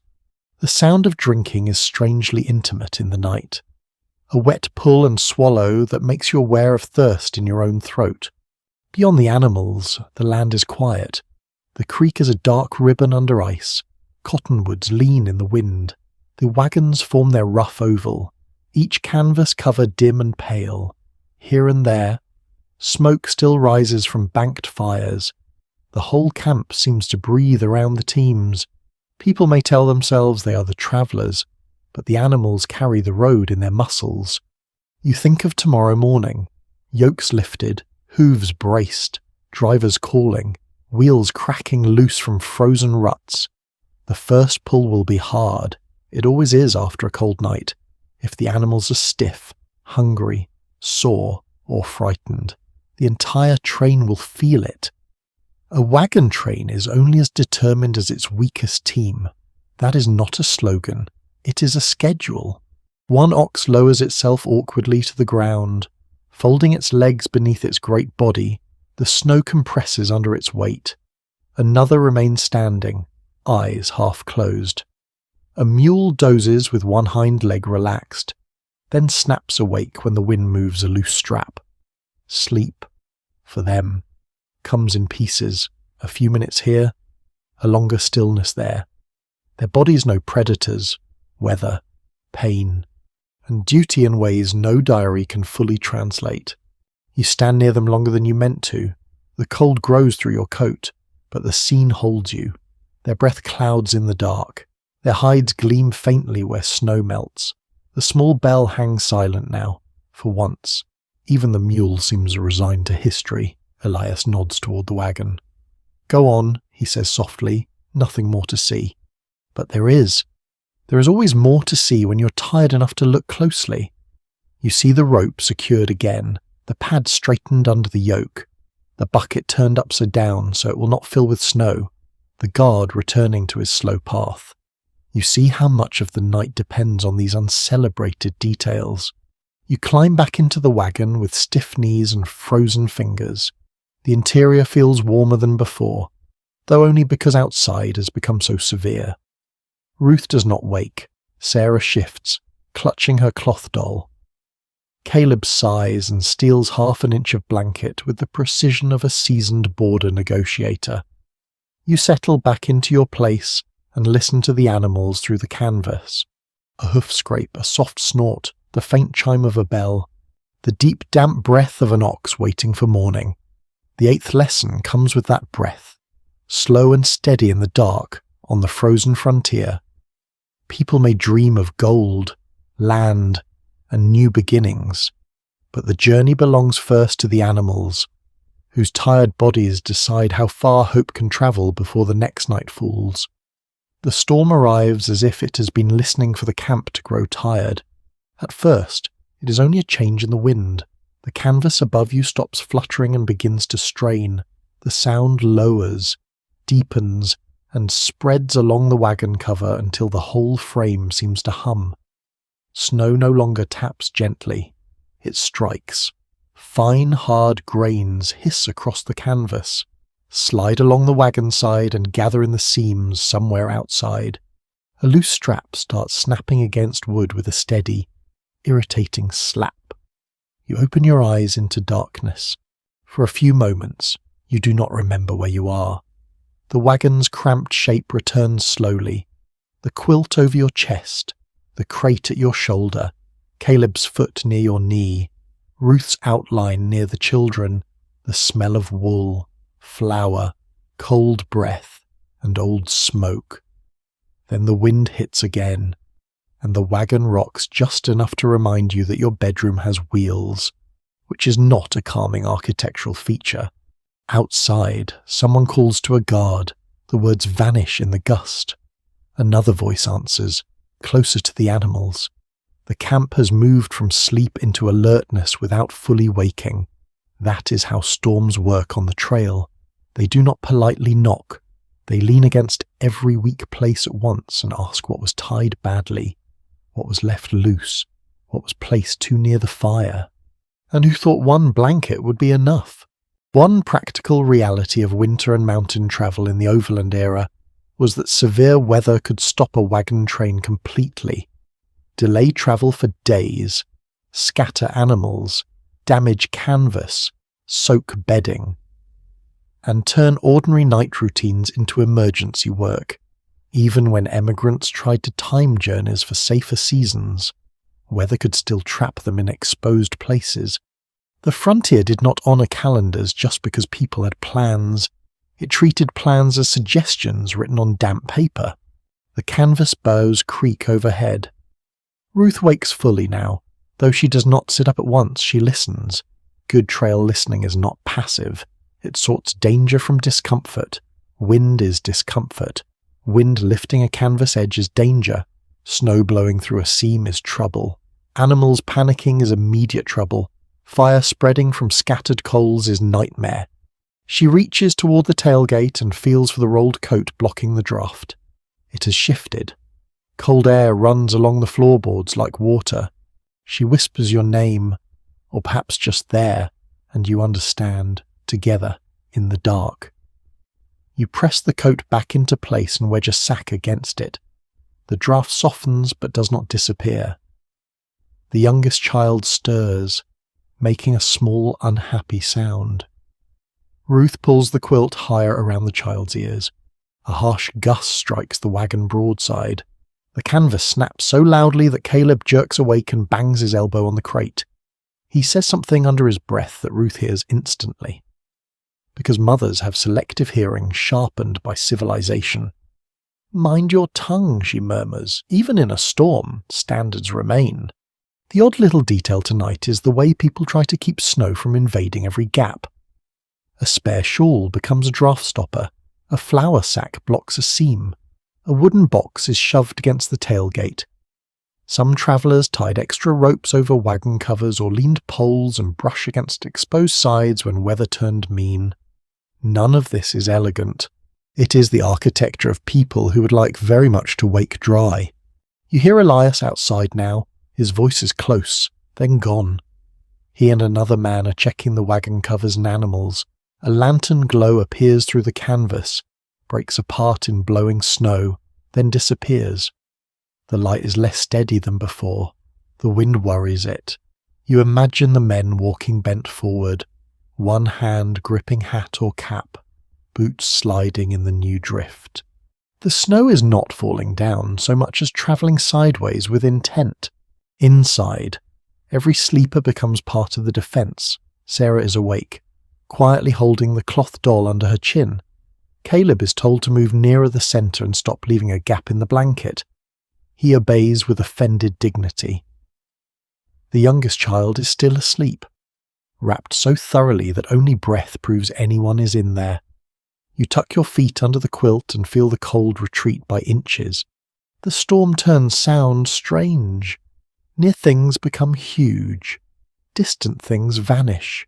Canvas snapping sounds like sails. Loose harness sounds like chains dragged over ice. Oxen breathing becomes a chorus of low ghosts beyond the wagon wall. The fire, when it flares, paints moving orange shapes inside the cover. When it sinks, the wagon becomes nearly black. Among scholars of the Western migrations, disagreement continues over how much travellers understood environmental risk before departure. Some had read guidebooks and warnings, some relied on neighbours or newspaper excitement, and some began with confidence that experience slowly corrected. Tonight feels like the correction. The trail is teaching in its sternest voice. It says that weather is not background, weather is an actor. Weather enters the story and rearranges the furniture. A sharp crack comes from outside for 1 second. Everyone freezes. Then another sound follows wood shifting, not breaking fully. Elias curses softly outside, far enough away that Ruth pretends not to hear. A wagon tongue or side rail has taken strain from a gust or a startled animal. Men move quickly. You hear boots. A shouted instruction. The heavy shove of bodies against wood. The wagon you're in trembles as someone brushes past it. Snow blows under the tailgate again, finding your ankle like a personal insult. Ruth starts to rise, but Elias calls from outside that it is not their wagon. She pauses, listening. The children stay quiet. This is a skill too, knowing when stillness helps after several minutes. The urgent sounds fade. A rope is tightened. A man coughs hard. Someone laughs once, too loudly, from relief. The storm swallows the laugh. You settle back down. But sleep is farther away now. Your body has crossed into that tired alertness where every sense is open, and none of them is useful. You smell damp canvas more strongly. You taste smoke at the back of your throat. Your fingers ache inside your gloves. The quilt is warm over your chest but cold near the edges. The wagon rocks slightly in each gust, enough to make the hanging kettle give tiny metallic clicks. Outside, the animals hold. That becomes the good news repeated silently through the camp. The animals hold, the ropes hold. The fires are low but not dangerous. The canvas strains but does not tear. No one is shouting now. The storm remains fierce. But it has not broken the camp. Not yet. Not this hour. Ruth begins humming again, very softly. The sound barely survives the wind, but the children hear it. Sarah's shoulders lower. Caleb turns onto his side. The youngest child sleeps on. The melody is not meant to defeat the storm. It only gives the inside of the wagon a different centre. Wind outside, song inside, that is enough. You close your eyes and let the sounds arrange themselves. Canvas snapping, snow hissing, ropes tightening, oxen shifting, a guard's boots passing through drift. Ruth's humming, low and steady, for a moment. You realise that the comfort of the night does not come from silence. Silence is impossible here. Comfort comes from recognisable sound. The storm may rage, but you can still identify the world. The wagon is above you. The children are near, the animals are close, the fire has not spread. The guard still walks. The camp still answers itself. The 9th lesson arrives slowly, carried on the wind but softened by the quilt. A hard storm does not make the wagon train peaceful. It makes every small proof of endurance feel like a lullaby, a rope holding fast, a child breathing steadily, a canvas cover bending but not giving way, and tired people staying near one another until morning has the decency to return. Morning does not arrive all at once. It seeps into the canvas as a dull grey pressure, pale enough to show the curve of the wagon bows, weak enough to make everyone question whether daylight is truly trying. The storm has passed into a quieter kind of cold. Snow still drifts from the wagon cover when the wind nudges it, but the wild rattling of the night has softened. What remains is the aftermath: stiff blankets, sore joints, frozen ropes, half-buried boots, and the deeply unfair expectation that human beings should now stand up. You wake with your shoulder pressed against the crate again. The crate has won the night. Your mouth tastes of smoke and old coffee. Your feet are warmer than they deserve to be, but not warm enough to inspire gratitude. Around you, the wagon is full of sleeping shapes beginning to stir. Ruth opens her eyes first, or perhaps she never fully closed them. Sarah blinks at the canvas roof. Caleb groans with the emotional range of a philosopher betrayed by existence. Outside, a man coughs, then another. A metal pail scrapes against frozen ground. Someone stamps boots, hard and repeated, trying to wake feeling back into the soles. The camp is returning to motion, and it sounds less like hope than obligation. You sit up carefully and immediately regret the ambition. Your back objects. Your knees object. Your neck has apparently spent the night negotiating with a flour sack and lost. Ruth is already reaching for the children's shoes, which she placed exactly where they could be found. That small act from the night before now saves 5 minutes of cold confusion, and 5 minutes matter when a whole train waits on morning chores. Outside, the snow has changed the camp. The rough oval of wagons is still there, but softened, rounded, almost innocent. Canvas covers sag under white ridges. Wagon wheels are crusted to their hubs. The fire pits look like dark eyes in the snow. The creek bank has become slick and pale, with footprints hardened into awkward shapes. The oxen stand in clusters, their backs dusted white, their breath rising slowly in the grey light. Trail mornings often began before real comfort returned, because animals had to be fed or grazed. Fires revived, water fetched, breakfast made, bedding packed, and wagons checked before travel could resume. Nobody waits for the sun to make a polite appearance. The day's miles must be claimed early, especially in poor weather. A late start can mean a late camp, and a late camp can mean doing all of this again in darkness, only with everyone more irritable. History has many grand cycles. This one is breakfast, packing, walking, freezing, and repeating. You climb down from the wagon, landing in snow that cracks under your boots. The cold grabs your ankles through damp leather. You stand still for a breath, letting your balance return. The world smells clean at first, sharp with snow. Then the camp smells rise through it, wet ashes. animal hide, manure, smoke caught in wool, and the faint sour scent of people who have not had a proper wash in too long. The frontier is beautiful from a distance. Up close, it has laundry issues. Elias is already at the wheels, knocking frozen snow from the spokes with a mallet. Each strike makes a flat wooden sound. He checks the iron tyres, the hubs, the linchpins. Last night's storm may have loosened something. Cold can shrink, stiffen, split, and reveal every weakness people hoped would wait until spring. Another man is tightening a rope over his wagon cover while muttering to it as though the rope is personally lazy. You're sent to the creek with 2 pails. The path down is treacherous. Footprints from last night have frozen into ridges, and fresh snow hides the worst of them. You move slowly, arms out slightly, trying to preserve dignity. Dignity slips first. You do not fall. But there is a moment of windmilling negotiation that would not look noble in a painting. At the creek.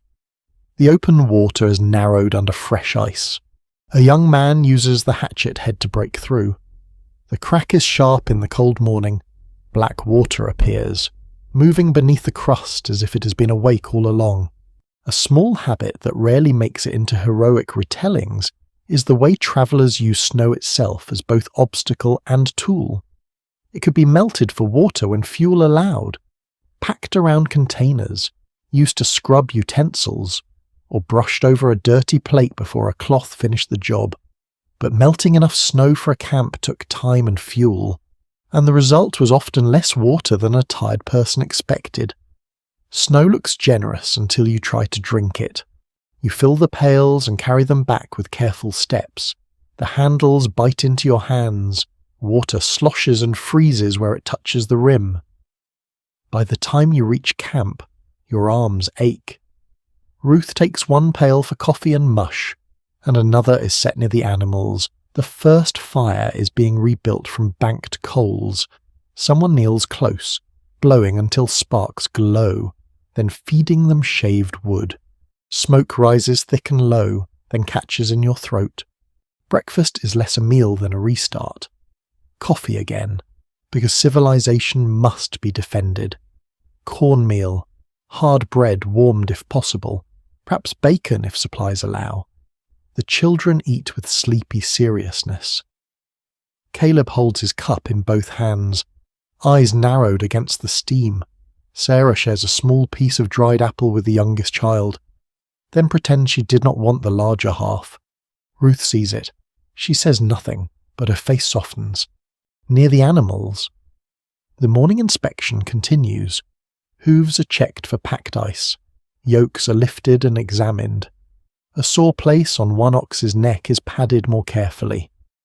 Harness leather has stiffened overnight, and fingers struggle with buckles.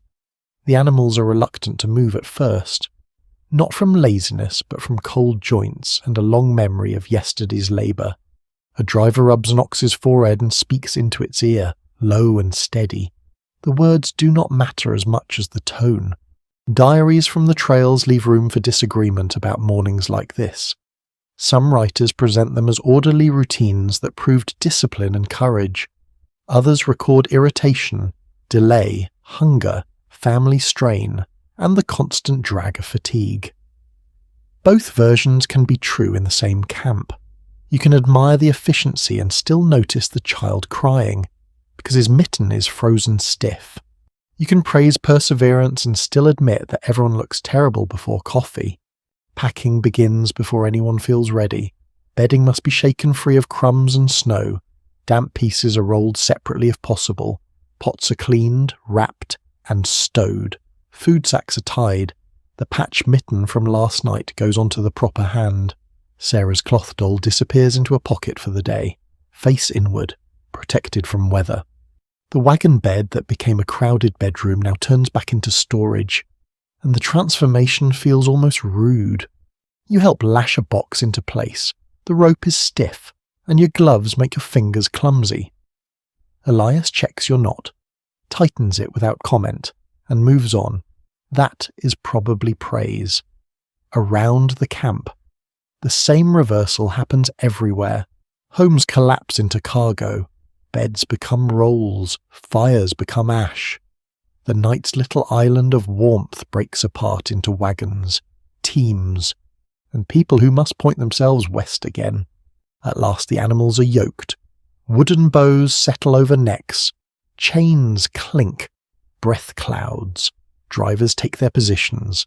The first wagon lurches, resists, then breaks free from its frozen rut with a cracking sound that makes everyone look up. Wheels turn slowly. Snow falls from spokes.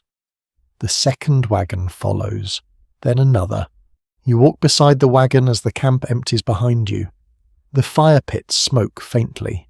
Footprints mark where people stood, argued, cooked, slipped, waited, and woke. Soon new snow or wind will blur them. The place that held your whole world for one hard night will become just another pale patch beside a creek. The 10th lesson comes with the first aching steps of morning on the wagon trail. Waking is not a gentle return from sleep. It is the slow rebuilding of movement from frozen wood. Tired animals, cold hands, hot coffee, and people who rise before they are rested because the road has already begun asking for them. The road after a storm feels newly made, and not in a friendly way. Snow covers the ruts, softens the stones, and hides the small traps that yesterday at least had the courtesy to be visible. The wagons move slowly, wheels crunching through this fresh layer and then sinking into old frozen mud beneath.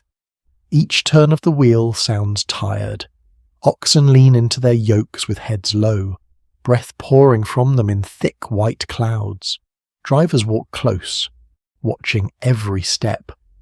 Because a slip this morning could damage an animal, a wheel, or the fragile patience of the entire train. You walk beside Ruth's wagon with your scarf pulled high. The cold has entered the day cleanly now. It is no longer the dramatic storm of the night, just a steady pressure against skin and bone. It reddens cheeks, roughens lips, and makes each cough sound sharper than it should. Around you. People cough often. Some cough because of smoke, some because of cold air, some because they have been carrying sickness for days and the storm has only given it a louder voice. Inside the wagon. The youngest child coughs again. It is not a terrible sound yet, not the kind that stops everyone, but Ruth hears it through canvas, wind, wheel noise, ox breath, and the universe's entire collection of distractions. Her head turns before anyone else notices. She reaches up to the wagon opening, pulls the cover aside and looks in. The child is bundled under quilts, eyes open. Cheeks flushed, cold, Ruth asks. The child nods. Everyone is cold, of course, but that answer still matters. Illness travelled with wagon trains as surely as flour and spare rope. Measles, influenza-like fevers, cholera in warmer seasons and contaminated water zones, dysentery, respiratory infections, and infected injuries could turn a journey into a moving sick room in freezing weather. Coughs and fevers became especially troubling because rest was limited. Bedding was damp, and warmth had to be constantly manufactured from fuel, bodies, and luck. A wagon train carried hope westward. Yes, but it also carried every human weakness packed beneath the canvas. Ruth climbs onto the wagon step while it moves slowly enough for her to manage, then signals Elias to halt. The stop passes backward through the train in small waves of irritation and concern. One wagon stops, then another. A driver calls out to ask what is wrong, Elias says. Child's poorly, and the tone quiets the question. Nobody enjoys delay, but everyone understands the category. You stand near the wheel as Ruth feels the child's forehead. Her hand stays there longer than usual. She checks the child's throat, listens to the breathing, then reaches for the small tin you saw in the night. Out come folded papers, cloth, a little packet of herbs, and a bottle that smells sharp when opened. Not pleasant. Medicinal in the old sense. meaning strong enough to convince fear that something is being done. A detail from many 19th century households appears in that tin families often relied on home remedies, patent medicines, herb teas, poultices, camphor, laudanum in some cases, mustard plasters, and inherited advice long before any trained doctor could be reached. Some remedies helped, some soothed, some did little, some were risky by modern standards. But on the trail, care had to begin with what was at hand. Because waiting for perfect medicine would be like waiting for a feather mattress to fall from the sky. Ruth mixes something warm into a cup, thinning it with water from a small kettle kept near the fire earlier and now wrapped in cloth. The drink is not hot anymore, but it is warmer than the air. She coaxes the child to sip. Sarah watches with her doll tucked half inside her coat, eyes serious. Caleb pretends not to worry, which fools exactly no one. The wagons wait. That waiting has a texture. Oxen shift. Men blow into their hands. A mule shakes its head. Someone stamps snow from a boot. A woman from the next wagon brings a cleaner cloth without being asked. Another offers a little sugar, precious as kindness can be when supplies are counted daily. Ruth accepts only a pinch. Pride and need stand close together on the trail, and both are cold. The child drinks, coughs, then drinks again. Ruth wraps the quilt more carefully around the small shoulders and adds a shawl over the chest. She asks Sarah to sit inside for a while, not because Sarah is a nurse, but because a familiar presence can do what medicine cannot. Sarah nods and climbs in, careful with her knees among the boxes. Some historians see illness on the trails mainly through the lens of epidemic disaster, especially cholera along parts of the Platte and other routes. Others urge a wider reading, noticing the slow daily burden of non-epidemic sickness, coughs, fevers, childbirth, exhaustion, frostbite, toothache, infected cuts, and the mental strain that rarely receives a dramatic label. This morning belongs to that quieter history. No one is falling in a cinematic heap. No one is making speeches. A child is coughing in a wagon, and the whole train must decide how much time tenderness is allowed. Elias looks at Ruth. Ruth looks at the child. The decision passes between them without many words. They will continue, but slowly. The child will ride. Sarah will stay nearby. Ruth will walk close enough to listen. The train resumes with a groan of wheels and harness, as if even the wood has opinions about medical judgment. You walk beside the wagon again, but now every sound from inside pulls at you. A cough, a rustle, Sarah's whisper, the child's faint answer. The day has narrowed. Before, the journey was about snow, wheels, animals, miles. Now it is about a small body under quilts and whether warmth can be kept around it. The trail does not soften for illness. That may be its cruelest trait. The wheels still strike hidden stones. The oxen still need guidance. The creek crossing still wait. Food still must be cooked. Fires still must be built. Even worry has to walk. Ruth keeps pace beside the wagon, one hand sometimes resting on the sideboard as if feeling the child through the wood. By midday, the sun becomes a pale disk behind cloud. It gives light, but almost no heat. The snow on open ground glitters faintly. The wagon train stops briefly near a line of brush where wind is weaker. Ruth checks the child again. The fever has not worsened, or perhaps everyone simply agrees to believe that for now. The child sleeps, which feels hopeful and frightening at the same time. Sleep heals, sleep also hides. A kettle is set over a small fire, steam rises, someone warms cloths, someone else shares a bit of dried mint. Not because mint will conquer the frontier, but because its smell is clean and its warmth comforts the throat. Ruth thanks her quietly. This is how the camp's humanity appears not as a grand rescue, but as cloth, sugar, mint, a slower pace, a place near the fire. You sit on a fallen branch and rub your hands together, listening to the child breathe inside the wagon. The sound is small, but it holds the attention of everyone nearby. Even Caleb sits quietly, which may be the day's first miracle. Sarah remains inside, humming the same low tune Ruth used during the storm. The melody has become a family tool, as useful in its way as rope, when the train starts again. The afternoon road is a little slower. No one announces that this is for the child. No one needs to. The wagons move with a shared restraint, as though the whole line has placed one careful hand under that quilt. The 11th lesson settles over you with the grey light. On the frozen frontier, sickness is not separate from the journey. It rides in the wagon, walks beside the wheels, pauses the train, changes the pace, and reminds everyone that survival is sometimes measured not in miles gained, but in one more warm breath kept safe until evening. By evening. The train stops earlier than usual. No one says it is because of the child, yet everyone knows. The light has not completely failed. There is still a grey band in the west, low and cold, and the snow carries a faint shine over the ground. But the wagons turn inward before darkness can thicken. The animals are too tired. The sick child needs warmth. And even the most mile-hungry men understand that pushing on now would buy distance at a price no one wants to name.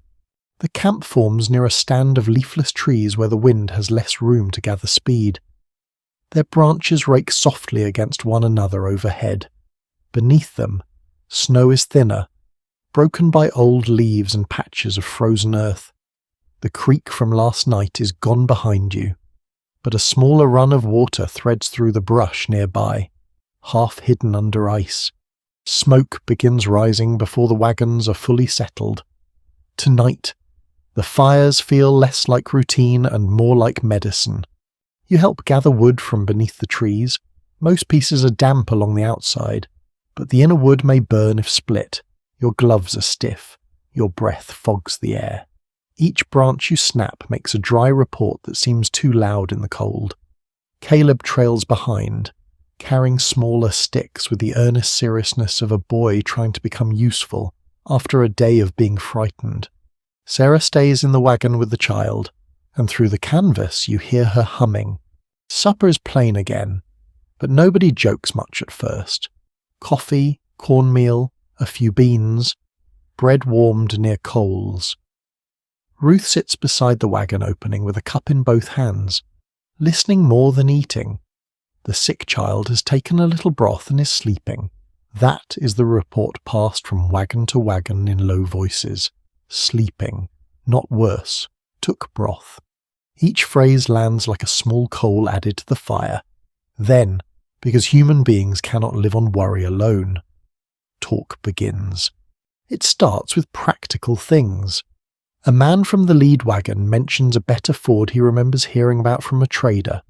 Another disputes it. Someone asks whether the snow will harden enough by morning to make travel easier, and 3 people answer with 3 kinds of uncertainty. The guards for the night are assigned. A woman asks if anyone has spare thread. Someone produces a bit, and the gift travels hand to hand with no ceremony. On long overland journeys, evening talk served a purpose beyond entertainment. News about routes, water, grass, ferries, forts, disease, weather, and other wagon parties moved by word of mouth, through guidebooks, letters, encounters with traders, and conversations at campsites. A story beside the fire could be practical intelligence, rumour, comfort, warning, or all 4 at once. You begin to understand that the trail is not only a road across land, it is also a road made of information. The first story tonight comes from Mr. Pritchard, who claims he once met a man who packed a full cast-iron stove for the journey and defended it for 200 miles before abandoning it in a mud hole with tears in his eyes. His wife says the tears were probably from trying to lift the thing. That earns a little laughter, soft but welcome. Someone else says they saw a piano left beside a trail farther east, its keys warped by weather.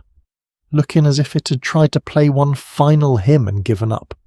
That detail is strange, but not impossible in spirit. Emigrants really did discard heavy furniture, tools, books, heirlooms, and household goods when wagons became overloaded or animals weakened. The trail behind many wagon trains became scattered with evidence of changing priorities. A parlour object that once seemed essential could become absurdly heavy after weeks of mud, hills, broken wheels, and animal strain.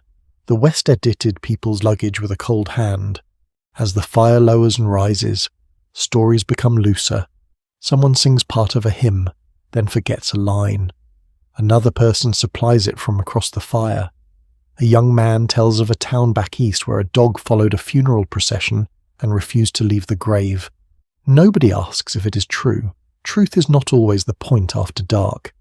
The story gives the listeners a familiar shape: loyalty, loss, memory. It lets them feel something other than cold without having to say what they fear.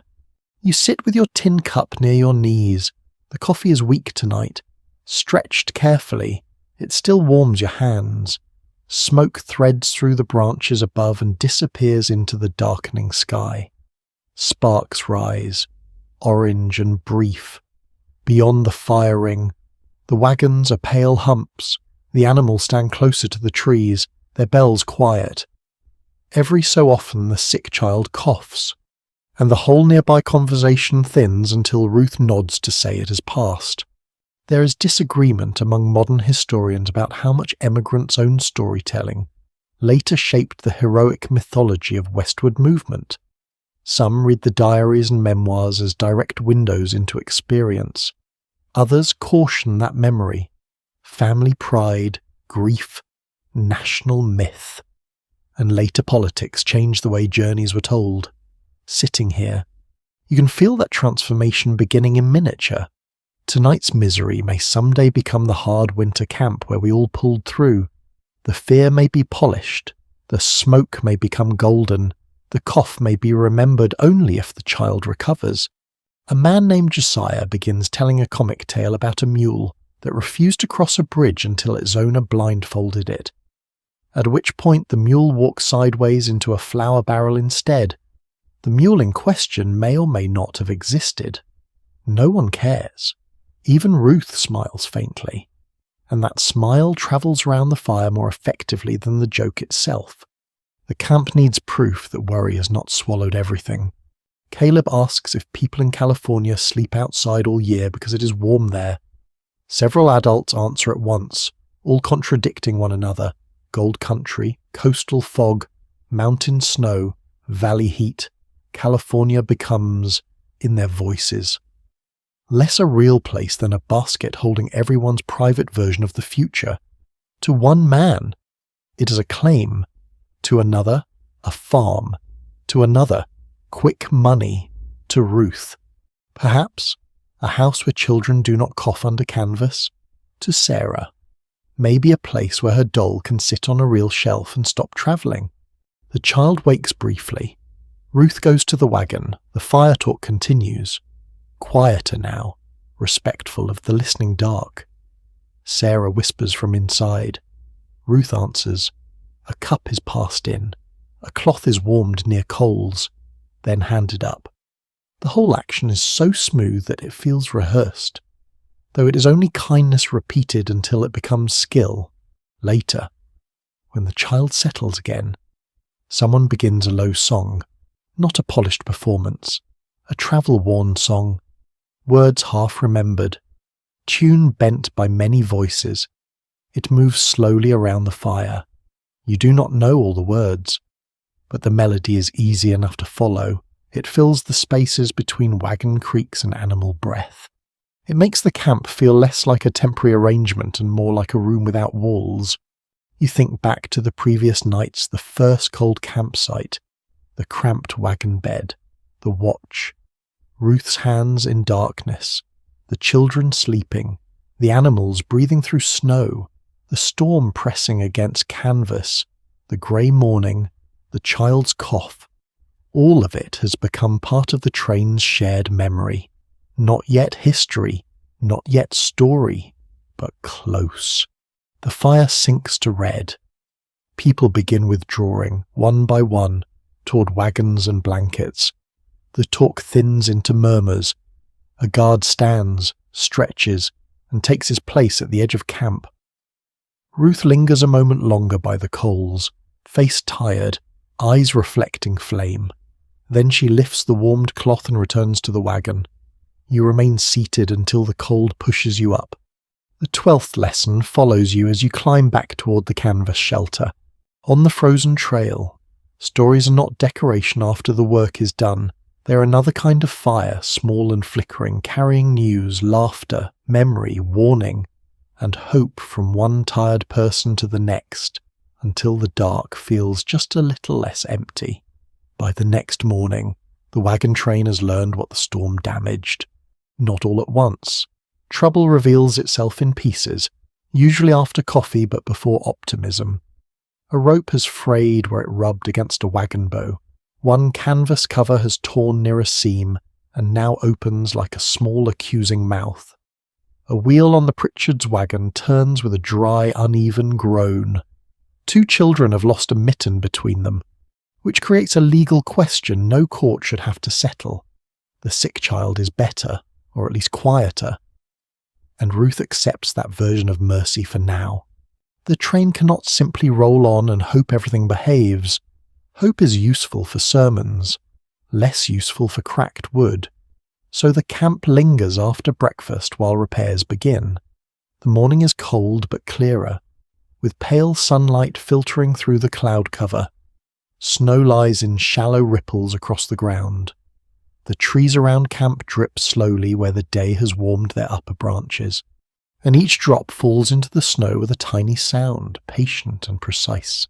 You stand near Elias's wagon while he inspects the cover. The tear is not large, but a small opening in canvas can invite snow, rain, dust, and misery. Ruth holds the cloth from inside while Elias threads a cord through the edge from outside. His fingers are too large for neat stitching, and Ruth corrects him twice before he says nothing and lets her take over. Wise man. The needle moves in and out. The patch is not beautiful, but beauty has not been consulted. A wagon train in 1849 depended on constant maintenance. Wheels needed greasing. Axles had to be checked, harness repaired, canvas patched, boxes relashed, shoes and clothing mended, and tools kept ready for the next failure. The road was not one long dramatic obstacle. It was thousands of small assaults on wood, iron, leather, cloth, and patience. Every night's sleep rested on the condition of things that could split, rot, loosen, snap, or vanish at the worst possible moment, near the Pritchard's wagon. The men have lifted one side with a lever and stones to examine the wheel. The wagon tilts slightly, looking offended. Someone has opened the grease bucket, and the smell comes out thick and animal, a heavy mix of tallow and old use. Wheel grease is not a scent anyone asks for in a candle, but when the hub runs dry, that greasy mess becomes as precious as polite weather. The axle is wiped, coated, and turned slowly. Caleb watches with interest, then asks if the wagon can go faster after being greased. Mr. Pritchard says yes, if Caleb pushes. Caleb decides the scientific matter requires no further testing. The little things around camp become a workshop. A woman patches a child's coat with cloth cut from an older garment. Sarah helps untangle thread and keeps the sick child occupied by letting the cloth doll sit against a flour sack like a very tired queen. A guard repairs a leather strap with rawhide. Another man straightens a bent hook by heating it near the coals and tapping it against a stone. Nobody has enough proper equipment, but everyone has enough need to become inventive. You notice a small repair kit opened on a blanket awls. Needles, spare buttons, bits of wire, waxed thread, scraps of leather, a few nails wrapped in cloth, and a whetstone dark from use. It looks humble, almost laughable beside the size of the continent, Yet this little scatter of objects may matter more today than any grand speech about destiny. A single missing nail can delay a wagon. A broken strap can leave an animal useless. A torn shoe can turn walking into punishment before noon. The written record of these journeys leaves later readers with a subtle argument. Some accounts make overland travel sound like a test of character, as if moral strength alone carried families west. Others show how much success depended on material preparedness, technical knowledge, tools, cooperation, and the ability to improvise when equipment failed, standing among patches, grease, splints, straps, and tired hands. You suspect character mattered most when it knew how to use an awl. Elias sends you to help gather willow branches from near the water. Thin green wood can be useful for splints, temporary supports, and tying when better materials are scarce. You and Caleb cut several lengths with a small hatchet. The branches smell fresh when the blade opens them. A sudden wet green scent in the cold air. Caleb declares one branch suitable for a sword. You suggest it may first need to serve civilization. He looks disappointed, which is fair. Civilization rarely lets children keep the best sticks. Back at camp, one branch is used to brace a cracked crate lid. Another becomes part of a temporary support under loose canvas. Ruth trims the end of a strip of cloth with a knife and winds it around the patched seam to keep the cord from pulling through. Her face is calm, but her movements are quick. Repairs must be done before the day slips away. The road is waiting. And the road does not care that your stitches are uneven. The sick child sits wrapped near the fire, pale but awake. That alone changes the mood. Ruth offers broth, then a little softened bread. The child eats slowly. Sarah watches with such intense hope that you look away to give the moment privacy. The whole camp seems to breathe a little easier, though no one names it. Hope, too, is handled carefully. Too much of it spoken aloud might tempt the weather. A man from another wagon brings a strip of spare canvas for the torn cover. Elias hesitates before accepting. Spare canvas is not a small gift. It may be needed later. The man shrugs and says he has a piece more than he wants to carry. This is almost certainly a lie. But it lets Elias take the gift without owing gratitude too loudly. Trail manners understand pride. They work around it. Around mid-morning, the sun strengthens enough to turn the top layer of snow wet and shining. Drops fall from wagon covers. Steam rises from animals where sunlight touches their backs. The camp becomes briefly brighter, almost cheerful, full of hammer taps, low talk, the rasp of thread through canvas, the scrape of a knife on wood, the wet sound of thawing snow. It is still cold, still hard, still uncertain. But repair work has a way of making people feel less helpless. Something was damaged. Hands answered. The answer may be temporary, but temporary is often how survival begins. You help reload tools into the wagon. Each item must go where it can be found again. The awl in the small box, the cord near the tailgate, the extra cloth wrapped dry, the grease bucket sealed, the hatchet secured where it will not tumble onto someone's foot. Because Frontier Medicine has enough to do. Ruth checks the patch from inside and presses her palm against it. No light shows through. Good enough. Good enough is not defeat here. It is a category of wisdom. By late morning, the wagons are ready. The repaired canvas lies flatter against the bows. The wheel turns with a smoother complaint. The crate lid holds. The child has eaten. The animals are yoked. The camp begins its familiar transformation back into movement. You take one last look at the place where everyone worked. Bits of thread lie in the snow, a curl of wood, a smear of grease, footprints around the wheel, tiny marks of problem and answer, already beginning to disappear under dripping branches. The 13th lesson joins you as the first wagon creaks forward, on the frozen frontier. Survival is often less dramatic than people imagine. It is a patch that holds, a wheel that turns, a strap mended before it breaks, and tired hands making the morning possible one small repair at a time. The frozen water waits in the afternoon. You hear about it before you see it. Word travels backward along the wagons in Fragments Creek ahead, ice over it, banks steep, maybe passable, maybe not. Nobody says the word danger too loudly, but it enters the line anyway. It rides in the way drivers shorten their grips on reins.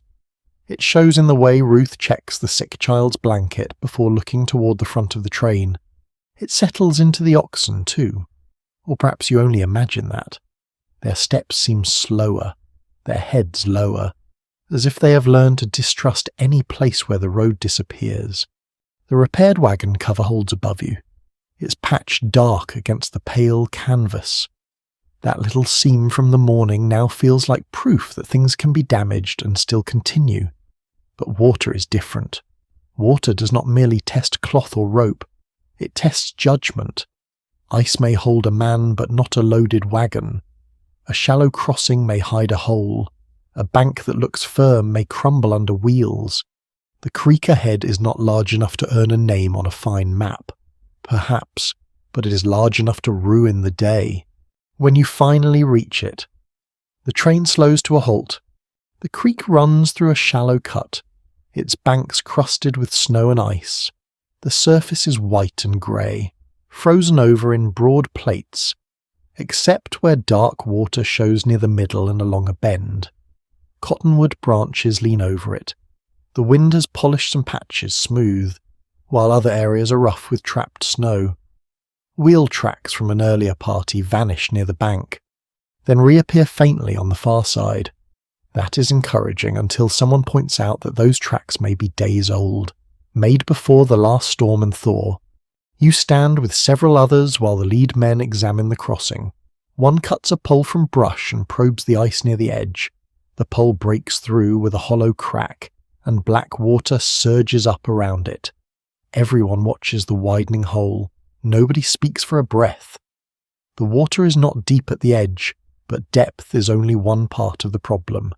Current, footing, ice shelves, and wagon weight all wait beneath the surface like questions with bad manners.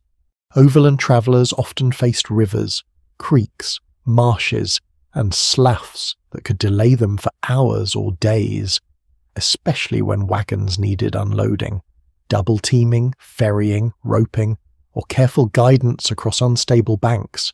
The great rivers get the famous stories, but smaller crossings could be equally maddening. A creek that a person could jump in August might become a frozen trap in winter weather, with enough ice to deceive and enough water to punish belief. Elias joins the men at the bank. They speak in low voices, pointing at the bend, the far slope, the old tracks. Mr. Pritchard suggests cutting ice near the middle and leading the teams through water rather than trusting the crust. Another man wants to test farther upstream where the banks look gentler. A third says the snow hides the true edge there. Each man is partly right, which is the most exhausting kind of argument. Ruth remains near the wagon, one hand on the sideboard. The sick child watches from inside, eyes wide above the blanket. Sarah sits beside the child with the cloth doll in her lap, pretending to be calm. Caleb is thrilled and frightened in equal measure, which makes him very quiet for once. You can almost see the crossing turning into a future story inside him, though the ending has not been granted yet. A small practical trick appears when one man scatters brush and chopped branches along the near bank where hooves will descend. Another spreads bits of old sacking and loose straw from a damaged packing layer. The goal is not elegance, it is traction. Ice turns hooves into sliding arguments. Anything that gives the animals grip may spare a fall, a broken yoke, or a wagon stuck nose down in freezing water. The creek bank begins to look patched, like the canvas cover did this morning, only now the mending is underfoot. The first crossing is attempted without a wagon. Two men lead a pair of oxen down to test the path. The animals hesitate at the bank, nostrils wide, breath pouring into the air. One places a hoof on the brush-covered slope, then another. The ice cracks at the edge. Water splashes dark around the hoof. The ox jerks its head. But the handler speaks steadily, not pulling hard, just asking. The second ox follows. Together they enter the broken channel, water rising around their legs, then push through to the far side with slow, heavy determination. Everyone exhales in pieces. Now comes the wagon. The lead wagon is lightened first. Boxes come out. A barrel is rolled down and carried aside. Bedding is bundled higher. Anything that can be moved by hand is moved, though every object removed must be put somewhere. Guarded from snow, then loaded again later. Delay multiplies. Cold fingers fumble with knots. The road waits. The sky lowers. People who later wrote about westward crossings often left a puzzle for readers. Were these moments proof of bold confidence, or proof of constant compromise under pressure? Some memoirs remember courage. Some diaries show irritation, fear, and calculation. In front of this creek, bravery looks less like charging forward and more like admitting the wagon is too heavy. Taking out the barrel, cutting brush, testing twice, and listening when someone says the bank may not hold. The lead team is hitched. Extra men take ropes. The driver walks close to the oxen, voice low. The wagon noses down the bank. Its wheels slide, then catch on the brush. Wood groans, harness tightens. The oxen enter the water, and the creek breaks around their legs in black. Shining pieces. Ice plates tilt and scrape against the wheels. The whole wagon seems to pause midstream, not stuck exactly, but thinking about it. Steady, someone says. The word travels through the watching group. Steady. The oxen lean. The ropes tighten. Men on the far bank pull. The driver clicks his tongue, then speaks again. Calm but firm. The wagon lurches. One wheel drops into a hole with a splash that makes everyone's stomach fall. A child gasps. Ruth's hand tightens on the sideboard beside you, then the wheel climbs. The wagon reaches the far slope. For a moment the animals struggle for footing, hooves sliding against wet ice and brush. Men push from behind. The wheels bite. The wagon rises, shudders, and rolls onto the far bank. No one cheers loudly. Relief is too busy sitting down inside everyone's bones. There is a little laughter, a few sharp breaths, one man clapping another on the shoulder. Then all eyes turn back to the remaining wagons. One success is not the same as safety. It is only permission to try again. Your wagon will cross next. Ruth moves the children. The sick child is wrapped tighter. Sarah holds the doll and the cup. Caleb is told to stay exactly where he is until someone says otherwise. A command so serious he does not argue. You help unload a box, then another. The patched canvas above you flaps once in the wind, but the seam holds. Little victories gather before a larger risk. When the wagon begins down the bank, you walk beside it until Elias tells you to stand clear. The oxen step onto the brush. The wheels descend. The creek opens below. Dark water breathing through broken ice. You feel useless, which is one of the hardest feelings on the trail. You can watch. You can carry later. You can pray if that is your habit. But in the crossing itself, the animals and driver enter a narrow moment that belongs to them. The wagon drops into the water with a heavy splash. Ice hits the wheel spokes. The children inside are silent. Ruth walks at the bank, face pale, eyes fixed on the canvas opening. Elias keeps his voice even. The oxen pull. For 2 terrible seconds, the wagon does not move. Then it does. Slowly, stubbornly, with water slapping the hubs and ice scraping like broken plates. It moves. The far bank rises. Men pull the rope. You push when told. Boot sliding. Hands against cold wood. The wagon climbs. The wheels catch. The animals strain. Shoulders trembling. Then the wagon rolls clear. Ruth closes her eyes. Sarah begins to cry very quietly, not from injury, just from the release of having stayed brave too long. Ruth reaches in and touches her cheek. Caleb announces, with a shaky voice, that he was not scared. Nobody challenges him. Mercy has many forms. The 14th lesson follows the dripping wheels as the train prepares for the next crossing, on the frozen frontier. Water is never just water. It's a test of weight, trust, animal strength, cold hands, careful doubt, and the wisdom to cross slowly when every tired part of you wants the danger behind you at once. After the crossing, the whole train moves as if listening to itself. Wheels drip, harness drips. The oxen's lower legs are dark with creek water, and steam rises from them when the cold air touches wet hide. Men walk beside the teams with more attention than before, watching for stiffness, slips, or a sudden limp. The children are quiet inside the wagon. Ruth has changed the sick child's outer blanket for a drier one, and Sarah keeps the damp edge of her skirt away from the bedding with a seriousness that belongs to someone older than 12. No one has gone far, yet everyone feels as if a great distance has been crossed. The road beyond the creek climbs gently through scattered timber. That alone changes the mood. Trees stand along the slope, not thick enough to be a forest, but enough to break the wind and darken the snow beneath them. Their trunks rise straight and bare, their bark blackened by damp, their branches holding little shelves of white.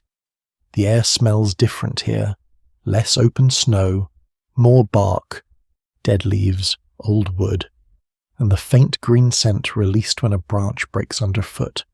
The train stops early again, but this time the decision carries relief instead of worry. The sheltered place is too useful to pass. The animals need to dry and rest. Wet gear must be checked. People need a night that does not begin with fear pressing its face against the canvas. The camp forms among the trees, less exposed than before, tucked into a shallow hollow where the wind moves overhead but does not strike directly through the wagons. You help guide Ruth's wagon into position. The wheels crunch over thinner snow and bits of frozen leaf litter.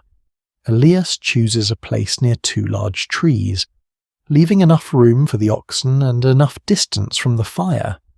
The repaired canvas is inspected again, and the patch still holds. The creek water has splashed the lower boards, but the bedding inside remains dry.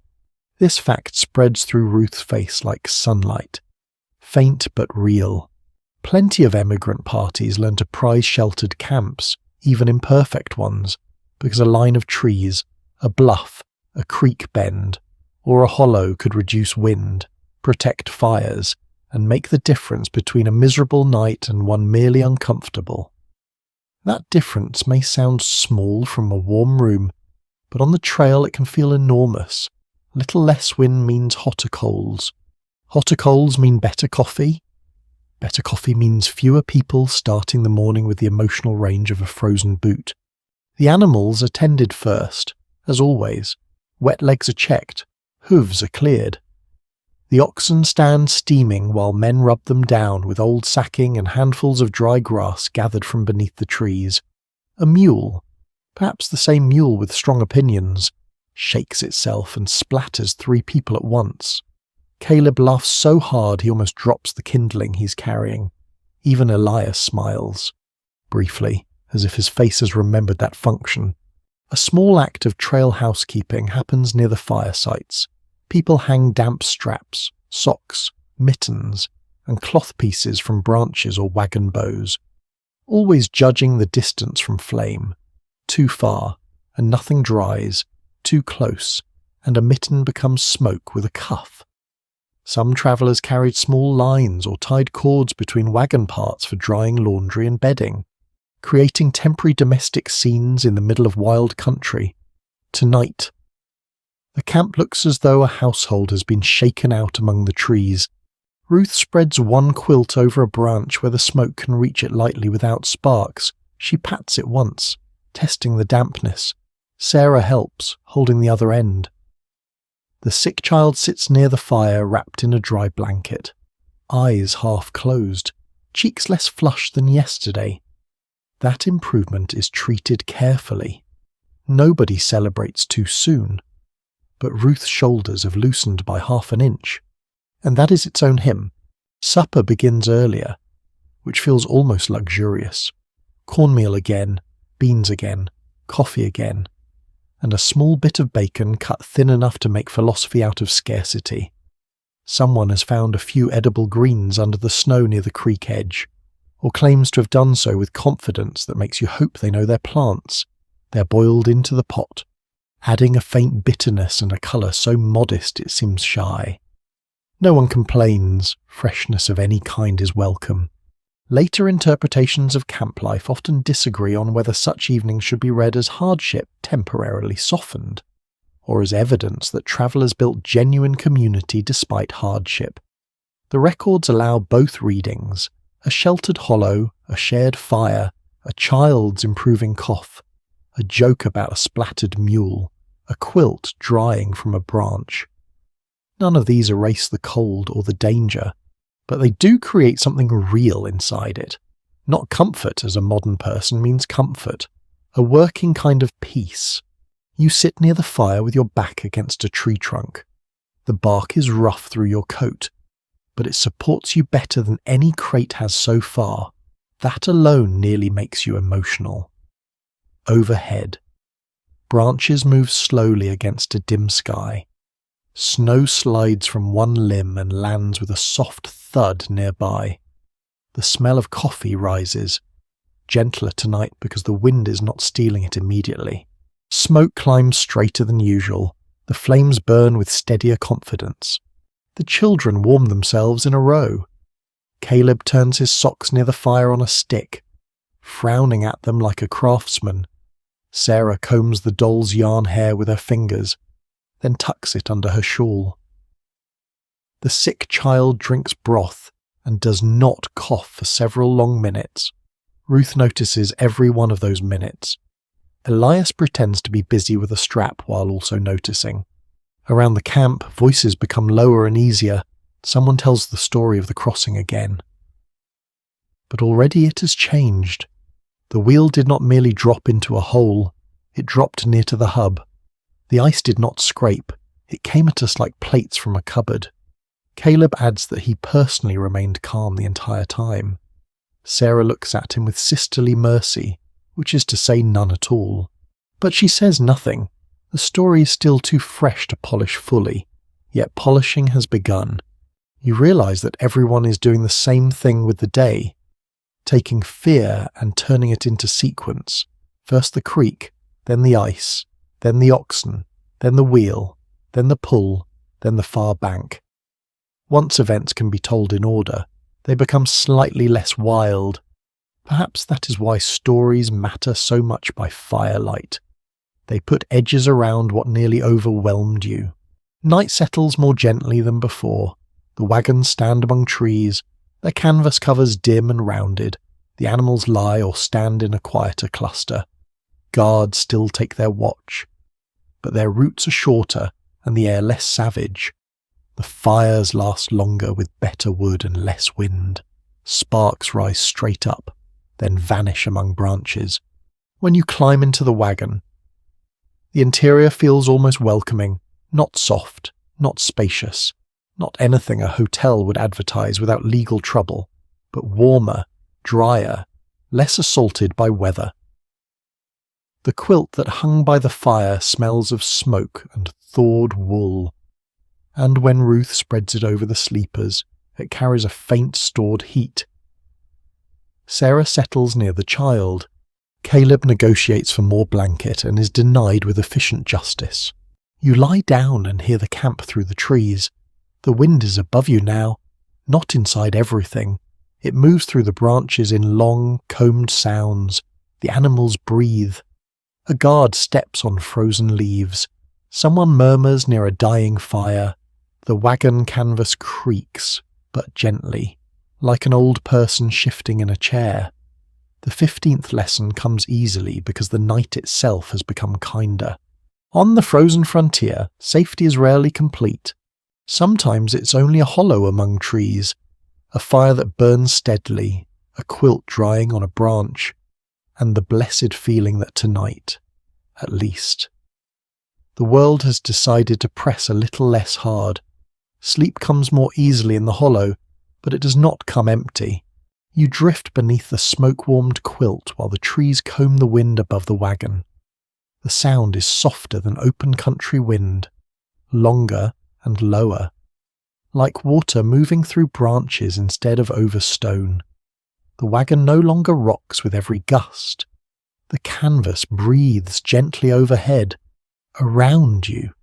The children settle into their familiar places, and for once no one seems to be losing a private war against a crate. Even Caleb is quiet, which suggests either true exhaustion or a miracle requiring later investigation. The sick child sleeps with steadier breath. Ruth listens for a long while before trusting it. You can feel that listening in the darkness. It has become part of the wagon, as real as the blankets and sideboards. Her hand rests near the child's shoulder. Elias lies closer to the opening, still half-dressed, as if sleep is a place he may need to leave quickly. Sarah's doll is tucked under her chin. The patched mitten lies near her feet, ready for morning. Small proofs of the journey surround you, each one carrying a little history of use. Your own mind, released from the sharper fear of storm and creek, begins to wander. It wanders west first. That is what everyone's mind does eventually. The road points that way. And the imagination obeys. You picture California as the campfire stories have built it. Hills bright with gold, rivers flashing under sun, valleys where frost loosens its grip, towns rising in a hurry, men bending over pans with eyes full of hunger. You imagine land with enough room for a house, a barn, a garden, and the luxury of a bed that does not need to be rolled up before breakfast. The dream shifts between gold and home, between money and rest, because people rarely travel for only one reason. By 1849, the discovery of gold in California had transformed Western migration, pulling farmers, labourers, merchants, families, and restless young men into a vast movement shaped by rumour, newspapers, guidebooks, and the hope of sudden change. Not everyone in a wagon train was chasing gold directly. Some sought farmland, trade, health, escape, family reunion, or a better chance than the one they had left. But gold fever filled the air like smoke. Even people who distrusted it breathed it in. You think of Elias's hands on the wheel hub, Ruth's needle and canvas, Sarah guarding the sick child, Caleb pretending not to be afraid at the creek. None of them looks like the bright, feverish drawings in newspapers. They look cold, tired, and deeply human. Their west is not a shining word. It is a sequence of chores: cross today's creek, dry tonight's quilt, keep the child warm, save enough coffee, find grass for the oxen, patch the next tear. Dreaming of the west is easy by a fire. Reaching it seems to require 1,000 ordinary obediences. Outside, someone on watch coughs and clears his throat. Footsteps move through frozen leaves. A branch drops snow with a soft slap. The animals are quieter in the sheltered camp. They're breathing slow, their bodies dark against the pale ground. One bell gives a single sleepy note. The sound enters your drifting thoughts and becomes, for a moment, a church bell from a town left behind. You remember the discarded objects spoken of by the fire, the stove, the piano, the furniture left along the trail. Those abandoned things begin to populate the edge of sleep. A chair standing alone in snow, a warped piano with silent keys, a trunk too heavy to keep. Each object asks what its owner believed at the beginning and what the trail taught later. People do not only carry supplies west, they carry expectations. The road lightens both. In one corner of the wagon, wrapped carefully in cloth, Ruth keeps a small framed likeness of her mother. You saw it earlier only because the cloth slipped while she was searching for medicine. The frame is narrow, the image fading at the edges, and the glass has a crack running near one corner. She did not throw it away when space grew tight. She kept it among the practical things, not displayed, not mentioned, but protected. That is the kind of choice that explains more than a speech. A cracked picture weighs almost nothing, yet it can hold an entire old life. The records of Western migration leave a question that never rests neatly. Were people like Ruth and Elias mainly pulled by opportunity or pushed by difficulty, land hunger, debt, soil exhaustion, economic uncertainty, family networks, religious hopes, gold fever, political ideology, and plain restlessness all appear in different lives? Later generations often prefer one clean motive, because clean motives fit better in school books. But inside this wagon, motive feels layered. Hope lies beside fear. Ambition lies beside grief. The future is not a banner. It is a bundle tied with rope and wedged between flour sacks. You turn carefully under the quilt. The wagon smells of smoke, wool, cold wood, and the faint herbal steam from the child's cup. The scent has become familiar now, not pleasant exactly, but belonging to this particular night. Your body begins to understand the routine before your mind approves. Sleep near the middle if you can. Keep boots dry. Do not let the blanket gap open. Listen for Ruth's movement. Trust the guard's steps. Ignore Caleb's elbow unless it becomes a diplomatic crisis. In the warmest part of the bedding, Sarah murmurs in her sleep. A word escapes her. Perhaps there. Perhaps home. Ruth stirs but does not wake fully. Elias exhales slowly. The sound of everyone breathing together makes the wagon feel less like cargo and more like a small floating room on the edge of a continent. Your thoughts return to California. But the image changes. It is no longer only gold or sun. It becomes a morning after arrival, whenever arrival comes. A door opening onto dry ground. A kettle on a stove that does not need to be packed. A child running without being told to stay near the wagon. Oxen unyoked for the last time. A quilt spread on a real bed. A woman placing a cracked picture on a shelf. Perhaps that is the deepest dream in the wagon tonight. Not wealth, stillness. The wind moves through the trees again, long and slow. It seems to speak from far above the camp. Leaving the sleepers mostly alone, you let the sound widen in your mind until it becomes less like weather and more like distance itself. All the miles behind, all the miles ahead. The road is both memory and promise, and you are lying inside the narrow space between them. The 16th lesson arrives without urgency, warm under the smoky quilt. On the frozen trail, people do not dream only of riches or maps filled in at last. They dream of stopping, of belonging, of a morning when the wagon is no longer a bedroom, the road is no longer a demand, and hope can finally unpack itself without listening for the next gust of wind. Dawn finds the hollow slowly, with pale light resting on the wagon canvas before anyone inside fully believes in morning. The trees stand black and still against a whitening sky. Snow clings to their branches in uneven strips, and when the first breeze passes through, tiny showers fall soundlessly onto the ground below. The camp is not silent, but it is quieter than the mornings before. No storm tearing at canvas, no creek waiting with broken ice, no sudden shout from the animals, only the low waking sounds of people returning from sleep, a cough, a sigh, a blanket shaken, a kettle moved, a boot searched for underbedding. You open your eyes and know, before moving, that the night was kinder. Your shoulder still aches. Your feet are still cold at the edges. The crate remains nearby, loyal in the worst way. But the wagon feels less hostile now. The smoky quilt has held warmth. The patched canvas has held. The The child's breathing has held. These are not small things. On this road, a thing that holds through the night becomes almost worthy of gratitude. Ruth wakes beside the children and waits one careful moment before touching the sick child's forehead. Her face changes very slightly. Not joy. Not yet. Relief is quieter than joy when people are afraid to frighten it away. The fever has eased. The child opens sleepy eyes and asks for water. That simple request moves through the wagon like sunlight through a crack in a shutter.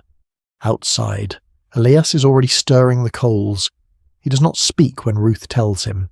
He only nods, then turns his face toward the fire as if smoke has suddenly reached his eyes. Sarah smiles down at her doll, then at the child, as if both have returned safely from a distant country.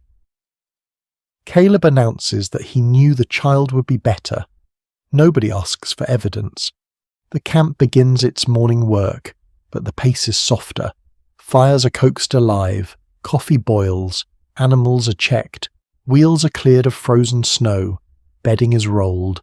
The ordinary sequence resumes, yet it carries the memory of everything that came before. The storm, the watch, the creek, the repairs, the stories, the long night in the trees. A wagon train survives by repeating tasks. But no repetition is ever exactly the same after fear has passed through it. Many emigrant parties in 1849 measured progress not by dramatic milestones, but by daily endurance miles covered. Animals kept alive, sickness managed, supplies stretched, and wagons made ready again each morning. The great journey becomes understandable only when broken into these small units. One fire, one crossing, one patch, one child through one night. History may later sweep it all into a broad movement west, but from inside the wagon, it is counted in smaller breaths. You help carry rolled bedding out into the cold air. The quilt smells of smoke, wool, and sleep. Frost glitters along the wagon wheel. The repaired patch on the canvas is stiff but sound. Ruth runs her fingers over it once, checking the seam without thinking. The motion is almost affectionate. Yesterday it was a repair. Today it is part of the wagon's memory, near another fire. Mr. Pritchard is telling the creek story again, already improving his own role. His wife listens with one eyebrow lifted high enough to correct the official record without speaking. Caleb watches closely, learning that adults polish stories too.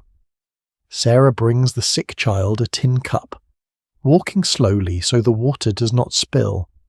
The child drinks, then leans back under the blanket, tired but present.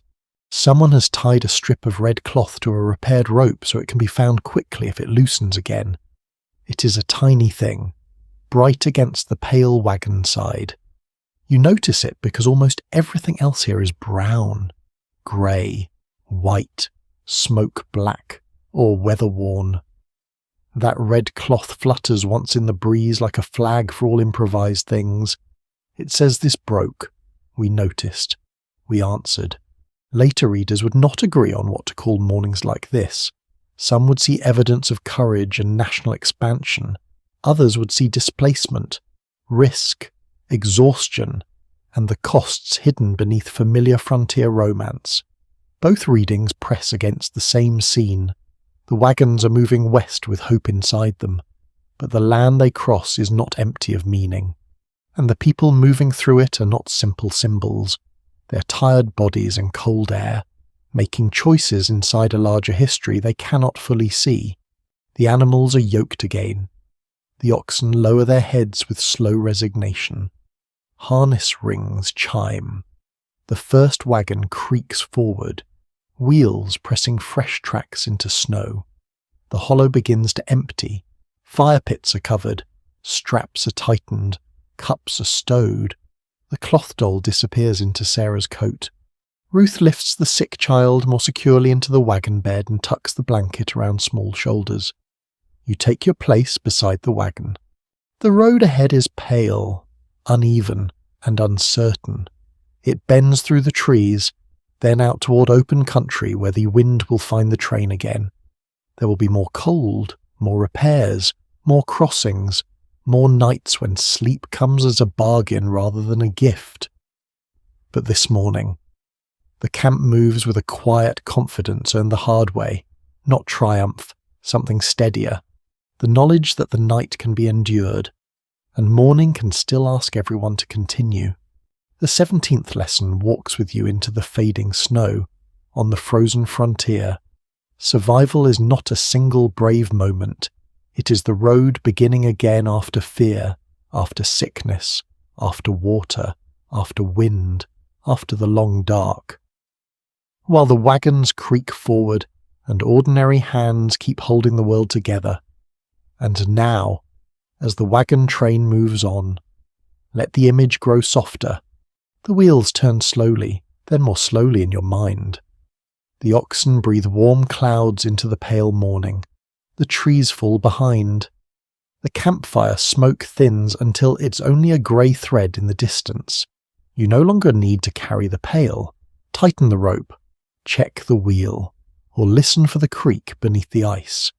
You can leave those tasks with the travellers. Let Ruth tuck the blanket once more. Let Elias walk beside the team. Let Sarah hold her little cloth doll beneath her shawl. Let Caleb pretend he was never afraid. Let the patched canvas rise and fall gently above them as the wagon follows the trail into white light. The cold is still there, but it is farther away now. The wind moves across the open land, not harshly, just enough to brush snow from the grass and smooth the tracks behind the wheels. The morning widens, the sounds grow lighter, harness bells fade into small silver notes, wood creaks, then softens, footsteps become memory, and you, warm where you are, may rest.